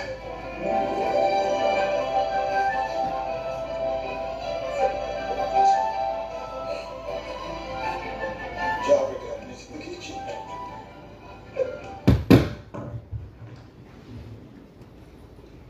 जर बापाचं ऐकून या मुलांनी इंजिनियरच व्हायचं ठरवलं असतं आणि बापाने त्याचं ऐकलंच नसतं तर काय झालं असतं.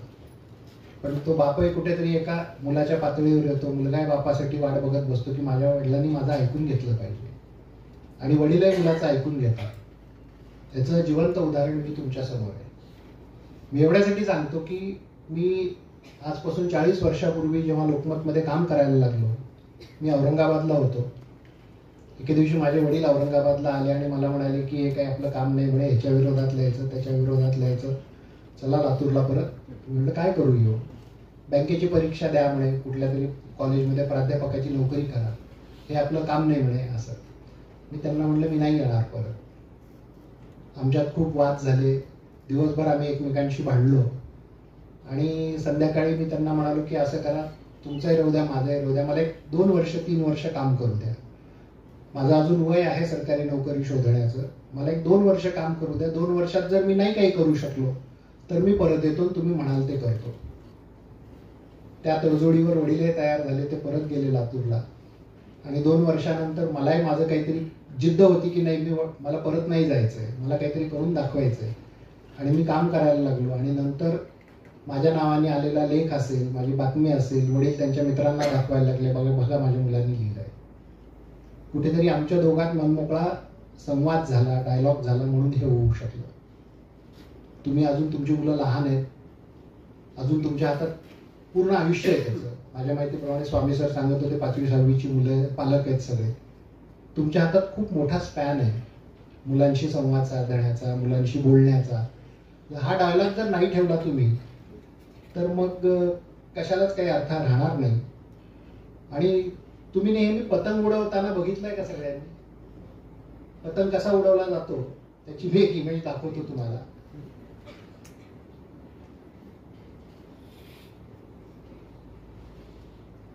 असेच उडवता ना सगळे पतंग? काय कळलं तुम्हाला याच्यातून?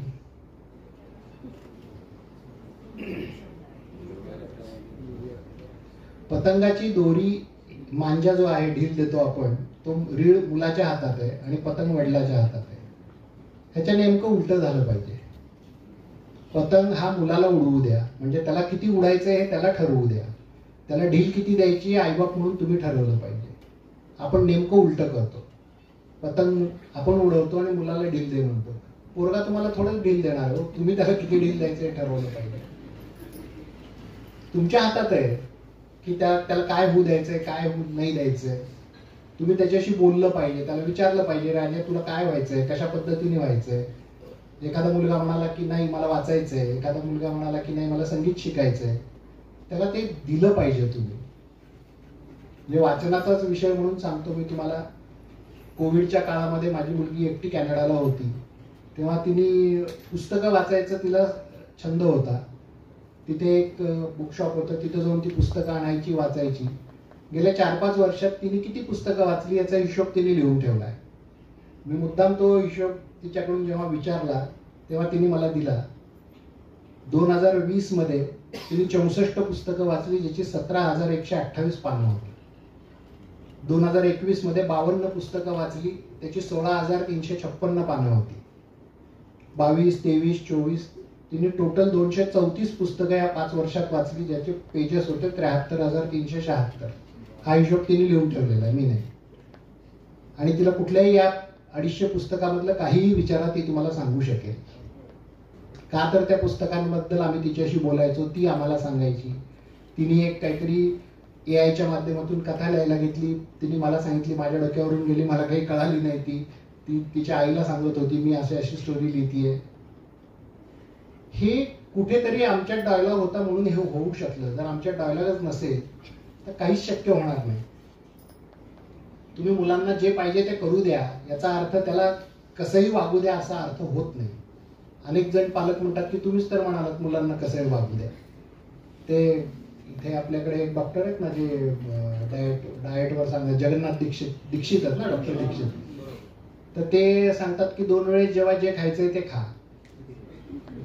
2 वेळेस एका जेवणात आम्ही पिझ्झा, बर्गर, भात, वरण, पोहे सगळं एका वेळेस खातो, कारण काही खा म्हणून सांगितलंय. असं नाही होतो. मुलांना कसंही वागू द्या, त्याला त्याच्या मनाप्रमाणे वागू द्या, म्हणजे कसंही वागू द्या असा अर्थ होत नाही त्याचा. आणि त्याला वेळ द्या. अनेक पालक मी बघितलेत की जे मुलांना वेळच देत नाही. मी प्रशांत दामले, तुम्हाला सगळ्यांना माहिती असेल, प्रशांत दामलेला एकदा मी विचारलं की तुझं आणि तुझ्या मुलीचं नातं कसं आहे. प्रशांतनी मला एक किस्सा सांगितला होता आणि मी मुद्दाम तो शूट करून घेतला होता. तुम्हाला तो दाखवतो मी. चंदना त्याची मुलगी, तो काय म्हणाला ते ऐका. डवळे खूप असायचे तेव्हा माझ्याकडे एक मोठा फोटो होता. माझ्या शूटिंग मध्ये आम्ही वापरला होता. तो फोटो घरी आणून ठेवला होता. मग बाबा फोटोकडे बोट टाकली. मी दौडून घरी आलो तेव्हा बाबा कडे बोलले तिथे तिकडेच बोट टाकलं फोटोकडे. इथे लाईव्ह उभा आहे त्याच्याकडे लक्ष द्यायचं. त्यावेळी धक्का बसला मला, त्यावेळी जरा धक्का बसला होता. पण तेव्हापासून जरा मी लाईव्हवर आली गाडीत. मी जास्त रॅपो वाढवायचो. प्रशांत नाटकाचे दौरे करतो. महाराष्ट्रातला एकमेव असा कलाकार आहे की ज्यांनी सगळ्यात जास्त नाटकांचे प्रयोग केले. हे त्याच कौतुकाचं जरी गोष्ट असली तरी तो मला एकदा म्हणाला होता की घरी बसलो होतो, माझा मित्रही होता आणि मित्राने विचारलं आई कुठे आहे. त्यांनी आईकडे बोट दाखवलं चंदनाने. बाबा कुठे आहे तर तिने फोटोकडे बोट दाखवलं. कारण तिला बाबा फोटोतच माहिती होता. आपल्या मुलांच्या बाबतीत असं होऊ नये असं वाटत असेल तर तिला वेळ द्या, त्याच्याशी बोला, त्याला घेऊन फिरायला जा, म्हणा त्याला चल कुठेतरी जाऊ.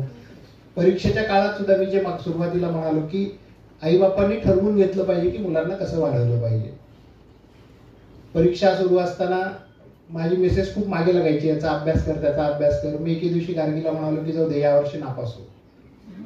तेव्हा काही बोलतो आईवर रागवतोय तू नापास हो म्हणतो. म्हटलं चल नापास हो, काही मिळत नाही म्हटलं. नापास झाल्याशिवाय नापास होणं म्हणजे काय हे कळणार नाही. मग नापास झाल्यावर आपण 2 म्हशी आणू, दूध काढू, दही करू, तूप करू. तो एक व्यवसाय आहे ना, कसा करायचा तेही कळेल आपल्याला. शेणाच्या गवऱ्या करू, सगळं करू म्हणलं आपण. ते आता अमेझॉनवर मिळतात गवऱ्या मुंबईमध्ये, इथे कुठेही मिळतील तुम्हाला. म्हणजे एक नवीन बिझनेस होईल, कर. पण दुसरीकडे त्याच वेळेला माझी मेसेज तिच्या बाबतीत सतर्क असा की नाही, तू हे अभ्यास कर, तू हे कर, ते कर. आईबापांनी आपले रोल ठरवून घेतले पाहिजेत, ते असे ठरवून घेतले पाहिजेत. आता ती मोठी झाली, नोकरी करते, म्हणून मी तिच्यासमोर हे सगळं सांगू शकतो. लहान असताना तिला नाही सांगितलं आम्ही. पण आईबापांनी आपले रोल ठरवून घेतले पाहिजेत की मी काय करायचं, वडील म्हणून माझी काय जबाबदारी आहे, आई म्हणून तिची काय जबाबदारी आहे. मी रागवायचंय तर तुम्ही प्रेम करा, तुम्ही रागवायचं तर तिने प्रेम करावं. हे नाही ठरवून घेतलं तर मग दोघंही तुम्ही त्या मुलांसमोर भांडत बसाल आणि तुमची भांडणं मुलं बघतील आणि मुलं तसंच भांडायला लागतील. ते तुम्ही आता इन्स्टावर रील बघता, मुलं आई वडिलांची कशी नक्कल करतात. आई कशी भांडते सेम तशी मुलं भांडून दाखवतात. आई कशी रागवते मुलं सेम तसं रागवून दाखवतात. मी काही क्लिप आणल्या होत्या पण जास्त वेळ जाईल म्हणून दाखवत नाही त्या. पण हे होऊ द्यायचं नसेल तर मात्र आपल्याला वेळ द्यावा लागेल. तुम्हाला म्हणजे आईचं मुलाचं किंवा वडिलांचं आणि मुलीचं नातं कसं असलं पाहिजे. तुम्हाला नीला सत्यनारायण माहिती असतील, त्या निवडणूक आयोगाच्या प्रमुख होत्या राज्याच्या. त्यांच्या वडिलाचं आणि त्यांचं नातं कसं होतं, एकदा मी नीलाताईंना विचारलं होतं की नीलाताई तुमचं आणि तुमच्या वडिलाचं नातं कसं होतं. तेव्हा मला नीलाताईंनी एक किस्सा सांगितला होता, तो मी तुम्हाला दाखवतो. माझी माझ्या वडिलांची दोस्ती होती. तसे ते बघायला गेले तर ऑर्थोडॉक्सच होते, पण तरी सुद्धा इतकी मैत्री होती की कॉलेजमध्ये असताना सुद्धा माझे जे मित्र होते त्यांच्याबद्दल सगळी इत्थंभूत माहिती माझ्या वडिलांना होती. पण त्यांच्याजवळ इतका मनाचा उदारपणा होता की त्यांची चूक झाली तर ते मला सॉरी म्हणू शकत होते. आणि मला वाटतं की हा कुठल्याही पालकामधला साधारण गुण नाहीये. अतिशय उच्च दर्जाचं असं पालकत्व आहे की जिथे तुम्ही एवढ्या मोठ्या लग्न झालेल्या मुलीला सुद्धा सॉरी म्हणू शकता की माझी चूक झाली. आपण कधी आपल्या मुलांना सॉरी म्हणलं का आपलं चुकलं म्हणून. तुमच्या मनाला उत्तर द्या, मला देऊ नका. मी सांगतो तेच बरोबर आहे ना, तुला काय सॉरी म्हणायचं, तुला काय कळतंय, असं नसतं. आणि त्या म्हणाल्या की माझ्या मित्रमैत्रिणींबद्दल माझ्या वडिलांना सगळं माहिती होतं. आपल्या मुलांच्या मित्रमैत्रिणींबद्दल आपल्याला किती माहिती आहे. आपला मुलगा कोणासोबत फिरतो, कोणासोबत बसतो, कोणासोबत उठतो, काय करतो, शाळेत काय. कधी तुम्ही पॅरेंट मीटिंग सोडली तर किती पालक असे आहेत, मी प्रत्येक शाळेत हा प्रश्न विचारतो की पॅरेंट मीटिंग संपल्यानंतर शिवाय किती पालक शाळेत येतात आणि त्यांच्या शिक्षकांना विचारतात की माझा मुलगा कसा आहे, कशात तो कमी पडतोय, कशात तो चांगला आहे, त्याला काय घडवलं पाहिजे.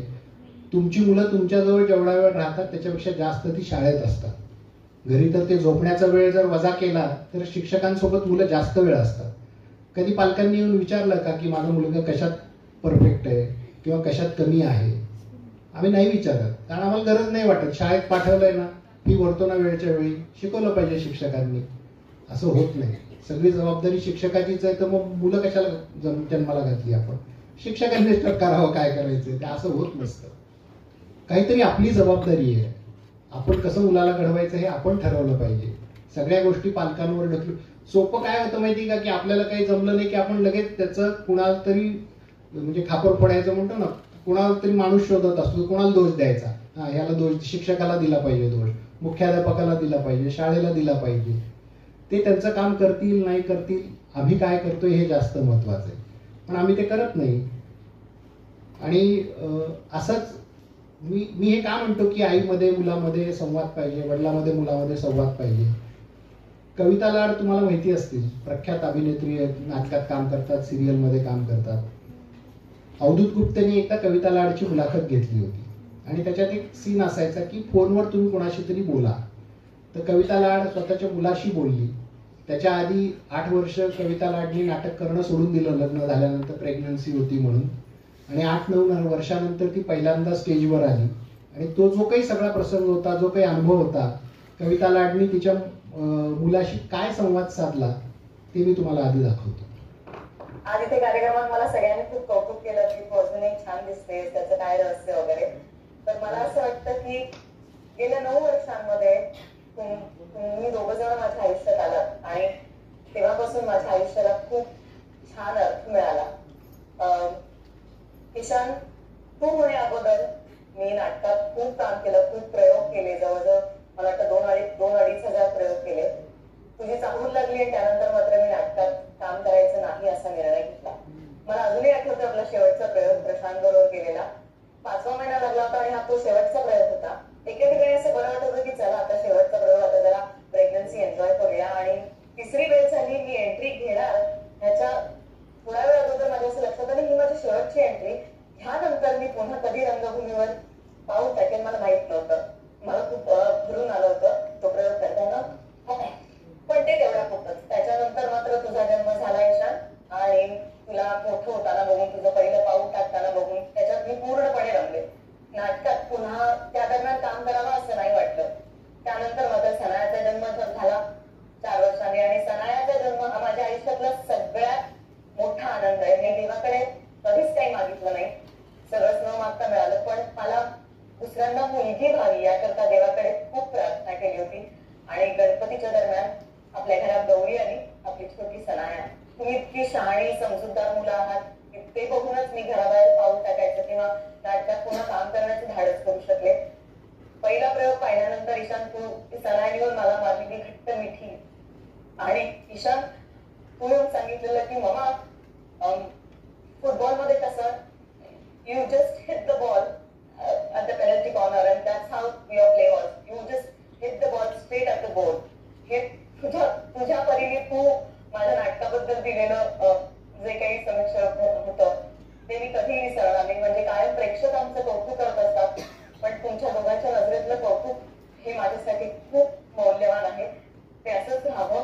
And love you Ishaan, love you Sanaya. ज्या मोकळेपणाने कविता आपल्या मुलाशी बोलली, ईशानशी, त्याच्यानंतर मी कविता लाडला विचारलं होतं की ईशानची काय प्रतिक्रिया होती हे सगळं बघितल्यानंतर. तर ती म्हणे मी ते स्टेजवर बोलून गेले, पण घरी आम्ही रोज एकमेकांना असंच बोलतो, असंच सांगतो, हेच सांगतो सगळं, आणि इतक्या मोकळेपणाने आम्ही एकमेकांशी बोलतो. माझा तुम्हाला सगळ्यांना एक प्रश्न आहे की तुम्ही कधी तुमच्या मुलांशी इतक्या मोकळेपणाने बोललात?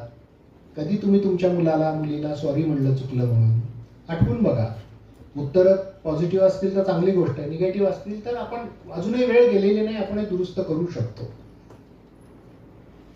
तुम्ही घरी मुलगा शाळेतून आल्यानंतर किंवा सकाळी उठल्यानंतर त्याला कधी प्रेमाने मिठी मारली का? आठवून बघा. कधी त्याच्या कपाळावर तुमचे ओठ टेकवून त्याचं केस घेतला का? चुंबन घेतलं का त्याचं, मुलाचं मुलीचं? आज घरी जाऊन करून बघा. मुलगा किंवा मुलगी म्हणे आईला काहीतरी झालं यार, कारण आपण केलंच नाही कधी. स्पर्शाची जादू आपल्याला माहितीच नाही. माझी मुलगी रोज सकाळी उठल्यानंतर मी तिला मिठी मारतो, आईला मिठी मारते, ती प्रेमाने जवळ घेतो आम्ही एकमेकांना. छोट्या छोट्या गोष्टीत आनंद झाला तरी आम्ही एकमेकांना हाक करतो, मिठी मारतो, बोलतो. आम्ही नाही करत हे कधी. स्पर्शात जी ताकद आहे ती कशातच नाहीये, नजरेत सुद्धा नाहीये, पण आम्ही कधी जाणवलंच नाही. त्याला प्रेमाने जवळ घ्या, त्याला तुमची ऊब मिळेल. अरे आपल्या आईला काहीतरी वेगळं वाटतंय आपल्याविषयी, आपल्या बाबाला काहीतरी वेगळं वाटतंय आपल्याविषयी. आपण नाही करत असं कधी. करत नसाल तर करायला सुरुवात करा, त्याचा अनुभव घ्या, त्याचा आनंद घ्या. तुम्हाला कळेल की आपण कुठं चुकत होतो, कुठे कमी पडत होतो. मूल घडवणं ही प्रोसेस नाहीये. म्हणजे सायन्समध्ये जे शिकवतात किंवा 2+2 4 म्हणजे 5 काय असं नाहीये मूल घडवणं. मूल घडवणं हा प्रत्येकाचा वेगळा अनुभव आहे. एक डायन स्लुमान्स नावाचा कवी होता, त्यांनी माय चाइल्ड नावाची कविता लिहिली होती. त्या कवितेचा आम्ही मराठीत अनुवाद करून घेतला होता. ती कविता मी या ठिकाणी तुम्हाला वाचून दाखवतो आणि थांबतो. कवितेचं नाव आहे माझं मूल. तुम्ही काळजीपूर्वक ऐका ही कविता. तुम्हाला रिलेट झाली तर तुम्हाला काय बदल करायचे ते करा. जर माझं मूल पुन्हा घडवण्याची संधी मिळाली तर, जर मला माझं मूल पुन्हा घडवण्याची संधी मिळाली तर, अशी संधी कुणालाच मिळत नाही कधी. नंतर फक्त पश्चाताप असतो की अरे असं करायचं, केलं असतं तर बरं झालं असतं, तसं केलं असतं तर बरं झालं असतं. हे नंतर वाटून उपयोग नसतो. त्या वयातच ते वाटलं पाहिजे, त्या वयातच ती जाणीव झाली पाहिजे. जर माझं मूल मला पुन्हा घडवण्याची संधी मिळाली तर मी त्याला बोटानं चूप करण्याचं कमी करीन. मी त्याला बोटानं चूप करण्याचं कमी करीन आणि भिंतीवर रेघोट्या मारण्यास भरपूर वाव देईन. त्याला सुधारण्याच्या फंदात पडण्याऐवजी निरनिराळ्या छंदात गुंतवण्याचा विचार करीन. नजरेनं धाकात ठेवण्याऐवजी डोळसपणे त्याचं निरीक्षण करीन. का, कशाला याची चिंता न करता त्याची आस्थापूर्वक चौकशी करीन. त्याला मनसोक्त हुंदडण्यास वाव देईन आणि कल्पनेचे पतंग स्वैरपणे उडवण्यास प्रोत्साहन देईन. गंभीर होण्याचा आव मी कमी आणीन आणि त्याच्याशी मूल होऊन खेळण्यामध्ये रममाण होईन. त्याला रानोमाळ भटकण्यास संधी देईन व स्वच्छंदपणे ताऱ्यांचा वेध घेण्यातील आनंद लुटू देईन. वेळोवेळी त्याला नाउमेद करण्याऐवजी प्रेमाने कवटाळून आपुलकी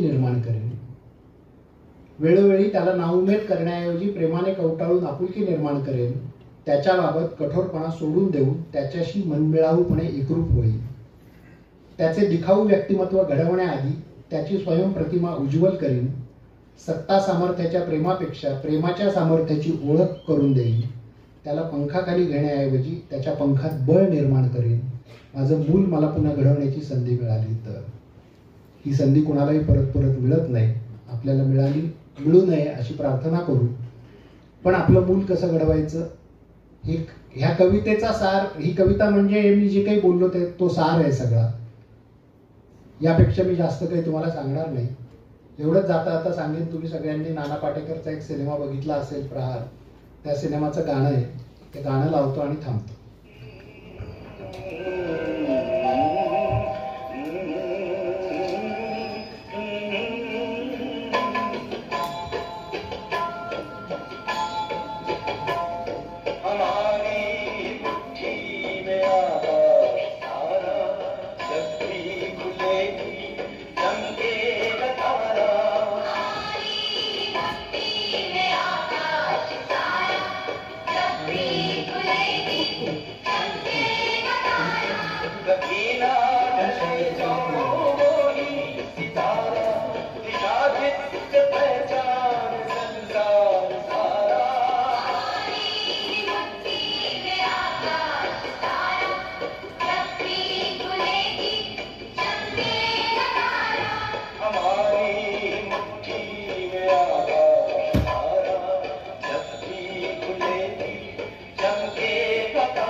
स्वामी सर आले आणि मला म्हणाले की आमच्या शाळेची प्रार्थना आहे, रोज घेतो आम्ही. मला फार छान वाटलं. हमारी ही मुट्ठी में आकाश सारा जब भी खुलेगी चमकेगा तारा. याच्यापेक्षा वेगळं काही नाही. मी कुठला देव धर्म काय मानत नाही, ठीक आहे, प्रत्येकाच्या आपल्या आपल्या आस्था असतात. पण वामनराव पै जे होऊन गेले, सद्गुरू वामनराव पै, आणि त्यांचे चिरंजीव आता प्रल्हाद पै, ते नेहमी त्यांचं एक वाक्य आहे, ते विज्ञानावर आधारित सगळ्या गोष्टी बोलतात. ते काय सांगतात, तूच आहेस तुझ्या जीवनाचा शिल्पकार. ह्याच्या पलीकडे काही नाहीये. आम्हाला आमचं मूल कसं घडवायचंय, मी शिल्पकार आहे, त्या मुलाला कसं घडवायचं मला ठरवायचंय. ह्याच्यापेक्षा जास्त काही असू शकत नाही. स्वामी सर म्हणाले की पालकांना काही प्रश्न कोणाला विचारायचे असतील तर घेताल का. म्हणजे बिलकुल, तुम्हाला काही विचारायचं असेल तर जरूर विचारा, मी माझ्या परीने उत्तर द्यायचा प्रयत्न करेन. एक मिनिट, माईक देत आहे.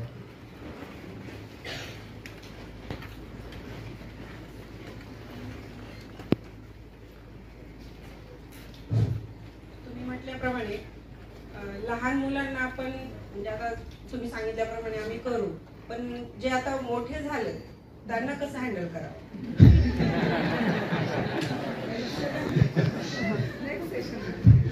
मी म्हणून म्हणालो ना की माझं मूल मला पुन्हा घडवण्याची संधी मिळाली तर. ती संधी मिळत नाही, पण अजूनही वेळ गेलेली नसते. मी त्याच्यावरही सांगेन. पण थोडक्यात एवढंच सांगेन की जर मला आता ठीक आहे, आता हे जे काही मी सांगितलं त्याच्यातून येणारे अनुभव आणि त्याच्याशी परत एकदा बोलायचा प्रयत्न केला, त्याला बसवून सांगा की बाबा रे आमचं काही चुकलंय, आम्ही ह्या गोष्टी चुकीच्या केल्या, तुझं काही चुकलंय, चल आपण मागचं सगळं विसरून जाऊ आणि पुन्हा नव्याने सुरुवात करू. नवीन काही लिहायचं तर पाठी तर कोरी करावी लागते ना कधीतरी, किंवा नवीन लिहायचं वहीवर तर नवीन पान करावं लागतं. त्याच पानावर गिचमेड करत बसत नाही आपण, खाडाखोड करत नाही. कुठेतरी नवीन सुरुवात करावी लागेल. ती सुरुवात प्रत्येकाने केली पाहिजे. कुठल्याही गोष्टीला अंत नाही. एक वही भरली म्हणून आपण सोडून देत नाही शिकायचं, दुसरी वही घेतो, तिसरी वही घेतो. ही प्रोसेस आहे, एका दिवसात होणारी नाहीये ही गोष्ट. आणखी कोणी?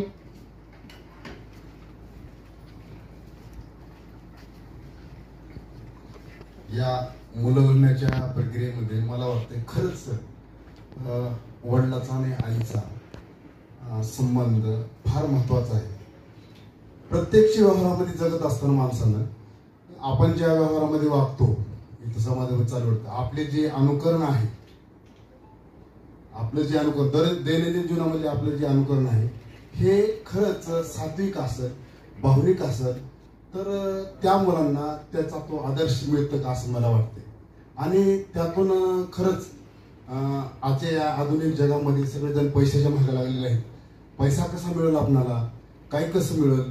एखाद्या वेळेस समजा आपण घरी सरांना म्हणले किंवा मी घरी आहे पण पैशाची मागण्यासाठी आला आहे त्यांनी घरी.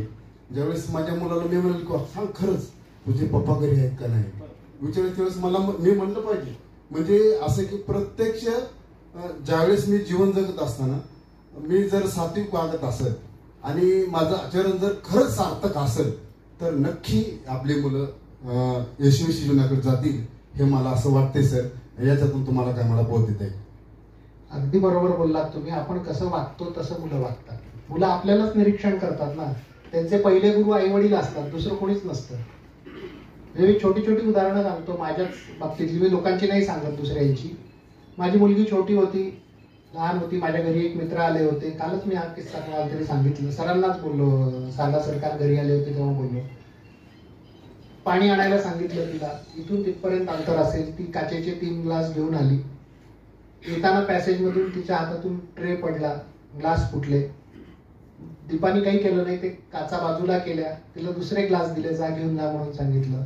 दुसऱ्यांदाही तिच्या हातून एक ग्लास पडला, फुटला, पुन्हा बाजूला केलं. तिसऱ्या वेळी ती बरोबर घेऊन आली.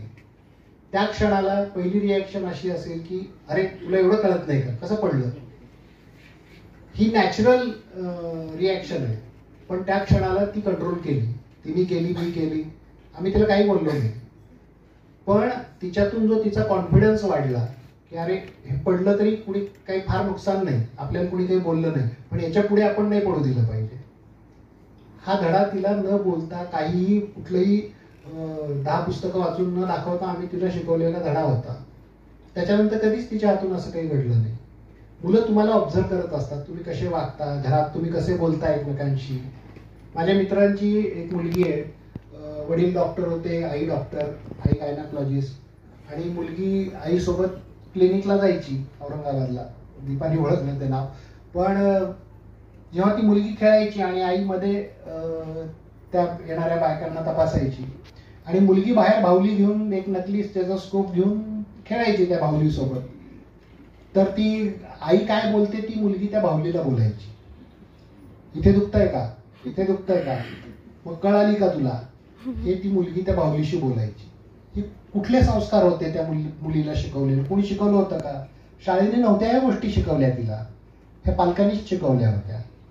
जर आई वडील जर रोज घरात एकमेकांशी भांडत असतील, मुलं तशीच वागतील. दोष त्यांना देण्यात अर्थ नाही, दोष आमचा आहे.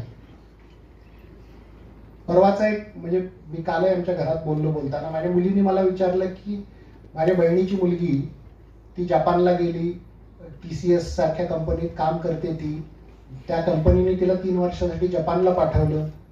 तिचे वडील काही वर्षापूर्वी वारले. माझ्या बहिणीने तिला एकटीला कष्टाने शिकवलं, मोठं केलं, ती चांगली इंजिनियर झाली. मी घरी मुंबईत बोलताना म्हणालो मला फार कौतुक वाटतं तिचं, चिन्मयीचं, की तिने स्वतःच्या पायावर कशी उभी राहिली, किती तिने धाडस केलं. जपान सारख्या देशात ती एकटी 3 वर्ष जाऊन आली. माझ्या मुलीने पहिला प्रश्न मला काय विचारला तू ते हिला चिन्मयीला हे सांगितलंस का? तुला हे चांगलं वाटलं, तुला हे छान वाटलं, तू तिला सांगितलंस का? किंवा तू तुझ्या बहिणीला हे सांगितलंस का की मला तुझा फार अभिमान वाटतो? मी तिला म्हणलं नाही सांगितलं.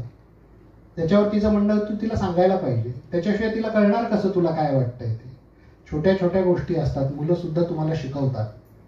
मी इथे आल्यानंतर मग माझ्या बहिणीला आणि त्या चिन्मयीला म्हणालो की मला तुमचं फार कौतुक वाटतं की तुम्ही इतकं स्ट्रगल केला, इतकं चांगलं केलं आणि इथपर्यंत आला. हे कौतुकही केलं पाहिजे, चांगल्याला चांगलंही म्हणलं पाहिजे. एखादं चुकत असेल तर तेवढ्याच कमी शब्दात, टोकदारपणा न दाखवता सौम्यपणे त्याला सांगितलं पाहिजे की बाबा रे तुझं हे चुकलंय, पुन्हा करू नकोस असं. जर तुम्ही कुठल्या टोनमध्ये बोलता त्याच टोनमध्ये मुलं बोलतात तुमच्याशी, हे पक्क लक्षात ठेवा. तुम्ही ऑब्झर्व करा तुमची मुलं कशी बोलतात. म्हणजे तुमच्या समोर नाही, तुमच्या पाठीमागे बघा. तुम्ही त्यांना समोर न येता ऑब्झर्व करा. तुमच्याच टोनमध्ये बोलतील, तुम्ही ज्या भाषेत बोलता त्या भाषेत बोलतील.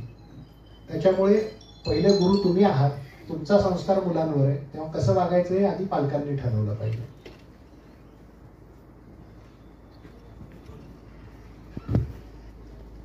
कोणाला विचारायचं? नमस्कार सर. नमस्कार. माझा एक मुलगा 3रीला आहे, दुसरी मुलगी 5वीला आहे. ह्या दोघांसोबत माझं तुम्ही सांगितल्याप्रमाणे प्रत्येक वागणं तंतोतंत पॉझिटिव्ह आहे. पण माझी एक मुलगी आहे 9वीला. तिचं लहानपणापासून असं जवळ घेणं तुम्ही म्हणत होता तसं तिला काही आवडत नव्हतं लहानपणापासून. आता ह्या दोघांसोबत इतकं व्यवस्थित राहिलेलं बघून तिला असं मध्यामध्ये जलन झाल्यासारखं. म्हणून मी तिला ह्यांच्यासारखं त्यांना तिला पण वागायचं बघते. एक तर तिला जवळ घेतलं तरी प्रॉब्लेम, नाही घेतलं तरी प्रॉब्लेम. आणि दुसरी गोष्ट की इतके समजूतदार आहे ते लहानपणापासून. म्हणजे मी पालकत्वाचे व्हिडिओ पण पाहिले, कारण ह्या मोठ्या मुलीमध्ये इतके प्रॉब्लेम आले, पण वागायचंच कळत नव्हतं. घरच्या माणसासोबत कसं वागायचं, हिला कसं सांभाळायचं, असं आपण मुलं होता मला त्याच्यापेक्षा मोठे. त्याच्यामुळे मला असं लक्षात येत नव्हतं कसं वागायचं. त्या दोन्ही मुलांना इतके असं प्रत्येक गोष्टीला कौतुक. आणि मोठ्या मुलीचं माझं तुम्ही त्या दोन मुलीमध्ये किती वर्षाचं अंतर होतं म्हणाला? मोठ्या मुलीमध्ये आणि 9वीला आणि लहान 5वीला, म्हणजे 4-5 वर्षाचं तरी अंतर होतं. तुम्ही 5 वर्षापूर्वी तुमच्या घरात कसे वागत होतात हे तुम्ही ऑब्झर्व करा. नाही मी मुद्दा पूर्ण करतो. एक्झॅक्टली तुमचं उत्तर तुम्ही दिलंय, अगदी बरोबर. आता तुम्हाला वेळ मिळालाय. मी म्हणून ते नीला सत्यनारायणांचा जो व्हिडिओ दाखवला तो काय होता की वडिलांना जर माझी एखादी वडिलांची चूक असेल तर वडील मला सॉरी म्हणायचे. याचा अर्थ तुम्ही तिला बसून लगेच सॉरी बर का असं म्हणायचं नाहीये, पण तिला घेऊन बसा. तिला सांगा की तू जेव्हा लहान होतीस मला त्या काळची परिस्थिती अशी होती, मला वेळ मिळत नव्हता, मी वेळ देऊ शकत नव्हते. आता मी थोडा वेळ देतेय म्हणून मी त्या 2 मुलांकडे लक्ष देतेय. हे तुम्ही तिला सांगा. अहो मी लहानपणी मी तुमच्याशीच रिलेट करून सांगतो. मला खोडरबर, मी सारडा साहेबांना सांगितलं हा किस्सा. मला खोडरबर पाहिजे तर माझे वडील स्लीपरचा तुकडा कापून चौकनी करून द्यायचे एक खोडरबर म्हणून. आणि माझा छोटा भाऊ आनंद, त्याच्या माझ्या 7-8 वर्षाचं अंतर आहे. तेव्हा परिस्थिती सुधारली, तेव्हा खोडरबर पाहिजे तर वडील त्याला कॅमलिनचा खोडरबर आणून द्यायचे. म्हणून मी जेलस करायचं का त्याच्याशी? ती परिस्थिती होती. आणि मुलांना ही परिस्थिती समजावून सांगण्याची जबाबदारी पालकाची आहे. 10 रुपये कमवायला काय कष्ट करावे लागतात हे ज्या दिवशी त्या मुलाला कळेल त्या दिवशी त्याला पैशाची किंमत कळेल. त्याचप्रमाणे आपले आई वडील आपल्याशी कसे वागतायत हे त्या मुलाला जर तुम्ही बसवून समजावून सांगितली, परिस्थिती सांगितली, तो काळ सांगितला, त्या अडचणी सांगितल्या, मला 100% खात्री आहे तुमच्या मुलीला पटेल. व्हिडिओ बघू नका, ऐका माझं. नाही मी सांगतो व्हिडिओ बघू नका. ते रेसिपी बघून आपण करायला जातो. ते एक रेसिपी होती की सगळं भांड्यात टाका आणि भांडं गॅसवर ठेवा. ती एक भांडं गॅसवर ठेवते आणि ते शिजतच नाही. ती म्हणते का बरं शिजत नाही? त्यात कुठं लिहिलं म्हणजे गॅस चालू करा. त्या व्हिडिओ मधून काही मिळत नाही. आपला अनुभव आपला असतो, तुमचा अनुभव तुमचा आहे. तो एका मुलीसोबतचा जो आहे तो दुसऱ्या मुलीसोबत असणार नाही, तो तिसऱ्या मुलासोबत असणार नाही. प्रत्येक मुलासोबतचा तुमचा अनुभव वेगळा आहे. प्रत्येक मुलाला वाढवण्याचा प्रवास वेगळा आहे. प्रत्येक मुलाला वाढवतानाची परिस्थिती वेगळी आहे. आणि ती परिस्थिती, तो अनुभव जोपर्यंत तुम्ही तुमच्या मुलांशी शेअर करणार नाही, त्याला समजावून सांगणार नाही, त्याच्याशी बोलणार नाही. म्हणून जे सुरुवातीपासून म्हणतो मी, डायलॉग पाहिजे, संवाद पाहिजे. संवाद एकतर्फी नको. तिला समजावून सांगा. तिला म्हणा तुला काय वाटतं असं, तू म्हणजे तुला हे आवडत नाही तर का आवडत नाही हे विचारा तिला. ती हळूहळू बोलाय. एकाच दिवशी पहिल्याच दिवशी सगळं बोलेल असं नाही. एकदा दोनदा वेगवेगळ्या मार्गाने प्रश्न विचारा, वेगवेगळ्या पद्धतीने विचारा. ती हळूहळू मोकळी व्हायला लागेल. जेव्हा मन मोकळं करेल ती, तेव्हा ती तुम्हाला सगळं सांगेल. मी खात्रीपूर्वक सांगतो. कसं आहे आता आमचं नाते इथपर्यंत सुधारले की तुम्ही म्हणल्याप्रमाणे सगळं सांगते तिनं, सगळं बोलतो आम्ही, तरी पण कुठे तर काय तर बिनसते असं मला वाटतं. ते सगळीकडेच होतं. मी माझी पोरगी किती भांडतो तुम्हाला माहिती नाही. ती समोर आहे म्हणून सांगते. आमच्यात खूप भांडणं होतात. माझ्या बायकोमध्ये माझ्यातही खूप भांडणं होतात. पण हे भांडणं होणं हे चांगलं लक्षण आहे. रोज गोड जेवायला दिलं तर चालतं का हो? आपल्या जेवणात भारतीय संस्कृतीत. नमस्कार. आज तुम्ही मुलीला यशस्वी केल्याबद्दल तुमच्या आणि मुलीमधला एक अविस्मरणीय क्षण सांगा.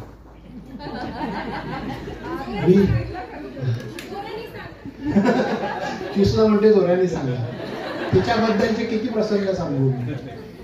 पण मला कायम लक्षात राहिलेला प्रसंग, मला अनेकांनी वेड्यात काढलं होतं आम्हाला दोघांना. ती 12वी झाल्यानंतर आम्ही तिला कॅनडाला सोडायला गेलो. सगळ्यांनी आम्हाला वेड्यात काढलं. आत्ता 12वी झाली, एवढ्या लहान वयात तिला कॅनडाला ठेवताय, एकुलती एक पोरगी आहे, तुमची कशी काय हिंमत झाली सोडायची. पण त्यावेळी आम्ही दोघांनी मनावर दगड ठेवून तिला कॅनडात पाठवायचा निर्णय घेतला. त्याचं कारण असं की आम्हाला दिसत होतं की तिचं भवितव्य तिथं चांगलं आहे.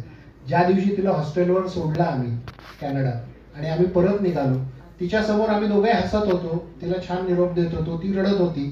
तिला आम्हाला सोडताना वाईट वाटत होतं. पण त्यानंतर जेव्हा आम्ही पाठ फिरली, आमची गाडी पुढे गेली, तेव्हा आम्ही दोघे लहान मुलांसारखे रडलो. कारण आम्हाला वाईट वाटत होतं की आम्ही तिला सोडून आलोय. विमानाचा 18 तासाचा प्रवास आम्ही आनंदाने नाही केला. आम्हाला खूप दुःख होत होतं. पण आज आम्हाला समाधान आहे की आमची मुलगी कॅनडामध्ये राहिली, 9 वर्ष तिथं काम शिकली. ती शिकत असताना तिनेच तिची नोकरी शोधली, तिनेच तिची नोकरी बदलली देखील. म्हणजे मी तर एक प्रसंग सांगतो, तुम्ही विचारला म्हणून.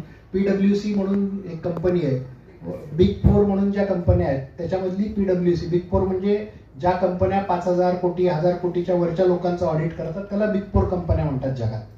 त्या PwCने तिला एंट्रन्ससाठी बोलवलंय, इंटर्नशिपसाठी. तेव्हा त्या इंटरव्ह्यू घेणारा त्या कंपनीचा डायरेक्टर होता. तर हिने त्या डायरेक्टरला विचारलं मुलीनी की मला इंटर्नशिपसाठी तुम्ही सिलेक्ट करताय, मग डायरेक्टर कशाला इंटरव्ह्यू घेतोय? डायरेक्टर घेत नाही सहसा इंटरव्ह्यू. त्या डायरेक्टरने तिला उत्तर दिलं की आम्ही सुरुवातीलाच मुलं निवडताना बघतो की कोणात स्पार्क आहे, कोण काय करू शकतं, कोण पुढे जाऊ शकतं, आणि मग आम्ही मुलं निवडतो. त्याच्यानंतर 2-3 दिवस गेले, तिच्या बाकीच्या मैत्रिणींना कॉल आले, तिला कॉलच आला नाही. नंतर त्या डायरेक्टरने स्वतःहून तिला फोन करून सांगितलं की यू आर सिलेक्टेड. ही विचारण्याची हिंमत तिच्यात होती. आणि ती त्या डायरेक्टर, ज्या कंपनीत ती नोकरी मागायला गेली त्या कंपनीच्या डायरेक्टरला तिने विचारलं की तुम्ही कसे काय माझा इंटरव्ह्यू घेताय. ही हिंमत तिच्यात आली. मला सगळं काही मिळालं, एवढं नक्की सांगतो तुम्हाला. मला वाटतं प्रश्न मी अवेलेबल आहे, माझे नंबर सरांकडे आहेत, तुम्ही घ्या. कधीही आपण या विषयावर बोलू. मी परत कधी लातूरला आलो तर मुद्दाम तुमच्याकडे येईन. पण आज मला माझ्या घरातल्या प्रसंगानंतर मोकळं होण्याची आणि तुमच्याशी संवाद साधण्याची संधी डॉक्टर चेतन सारडा सरांनी दिली, त्याबद्दल त्यांना मनापासून धन्यवाद देतो. आपण सगळ्यांनी शांतपणे ऐकून घेतलं, आपल्याला खूप खूप धन्यवाद. नमस्कार. अतुलजी, विषयच एवढा छान दिला तुम्ही. मस्त मजेचे आई बाबा. अतिशय म्हणजे तुम्ही जे चित्रपट दाखवत होता फार म्हणजे असे पालक मेळावे फार कमी होतात बरं का. कमी शब्दांमध्ये अतिशय चांगले मेसेज प्रत्येक ह्याच्यामध्ये व्हिडिओमध्ये तुम्ही दिले. आणि काही चांगले मेसेज की मुलगा बाबा शाळेत किती तास राहतो, 6 तास 7 तास, बाकी सर्व वेळ तुमच्या सोबत आहे. तुम्ही शाळेत किती वेळेस जाता, शनिवारी तुम्ही त्यांच्या शिक्षकांना भेटता का नाही. ही खरी दोस्तीची सुरुवात आहे. तुमच्या पालकांना हे त्यांनी मेसेज दिलं की तुम्ही तुमच्या पाल्यांसाठी एवढं करा, म्हणजे निश्चित तुम्ही त्यांच्या जवळ जाता. आणि अरे माझे आई पप्पा निश्चित येतात, सरांना भेटतात, विचारतात, माझी विचारपूस करतात. बघा तुम्हाला निश्चित त्याचा सुद्धा रिझल्ट मिळेल. आणि आपल्या इथली तर फार मोठी गंमत आहे की जेव्हा जेव्हा मी पाहतो ना, अतुलजी तुम्हाला सांगितलं ना की आमच्या इथल्या माता पालक फार म्हणजे छान जागरूक आहे. खरं टाळ्या वाजवा माता पालक. आज सुद्धा बघा ह्या हॉलमध्ये 80% माता पालक आहेत आणि 20% फक्त पिता पालक आहेत. म्हणजे ही फार मोठी गोष्ट आहे की पिता पालकांनी सुद्धा जागृत व्हायला पाहिजे. आजचा हे मेसेज सर तुम्हाला माहित नाही, हा जो इथं व्हिडिओ चालू आहे ना, हा पूर्ण पालकांच्या घरापर्यंत जाणार आहे. म्हणजे 2000 पालक आमचे सर्व विद्यार्थ्यांसह याचा लाभ घेतील.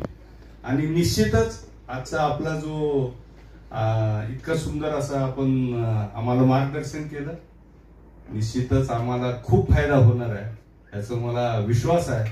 थँक्यू, धन्यवाद. जय हिंद, जय महाराष्ट्र.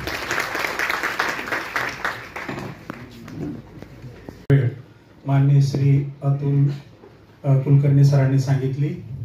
खरं तर त्यांचं मार्गदर्शन इतकं परिपूर्ण होतं की तुम्हाला जेव्हा प्रश्न विचारण्यासाठी आवाहन केलं तेव्हा त्यांच्या मार्गदर्शनामधून कुठलाही प्रश्न आपण विचारलेला नाही.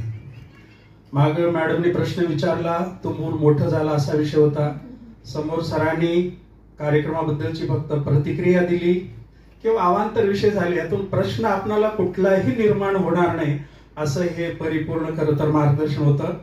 अतुल सर, मी या निमित्तानं सांगू इच्छितो की मी पालक मेळाव्यामध्येही यापूर्वी सांगितलेलं आहे आणि आम्ही शिक्षकांच्या बैठकीमध्येही नेहमी सांगतो की जेव्हा आपण म्हणतो की मूल हे मातीचा गोळा आहे आणि शिक्षक पालक त्याला आकार देतात, पण होतं काय, मातीतला व्यवस्थित आकार नाही मिळाला तर आपण मात्र सगळे मातीलाच दोष देत राहतो की मातीच चांगली घडलेली नाही म्हणून. हे खरं तर ह्याच्यातलं इंगित आहे. अतिशय घरी आपल्या कुटुंबामध्ये एवढी मोठी दुःखद घटना घडली असताना या पार्श्वभूमीवर आपण अध्यक्ष साहेबांच्या विनंतीला मान देऊन या ठिकाणी आलात आणि आमच्या डॉक्टर सारडा सरांनी अगदी म्हणल्याप्रमाणेच आजचा हा कार्यक्रम आपल्या मातोश्रीच्या स्मृतीलाच निश्चितपणे समर्पित आहे.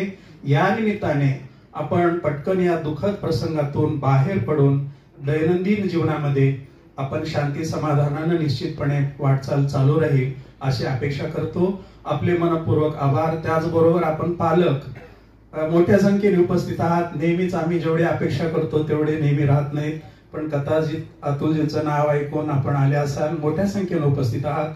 आपल्या सर्व पालकांचं आणि विद्यालयातील सर्व शिक्षक बंधू भगिनींचे सगळ्यांचे आभार मानून आजचा कार्यक्रम संपला असं मी जाहीर करतो. धन्यवाद.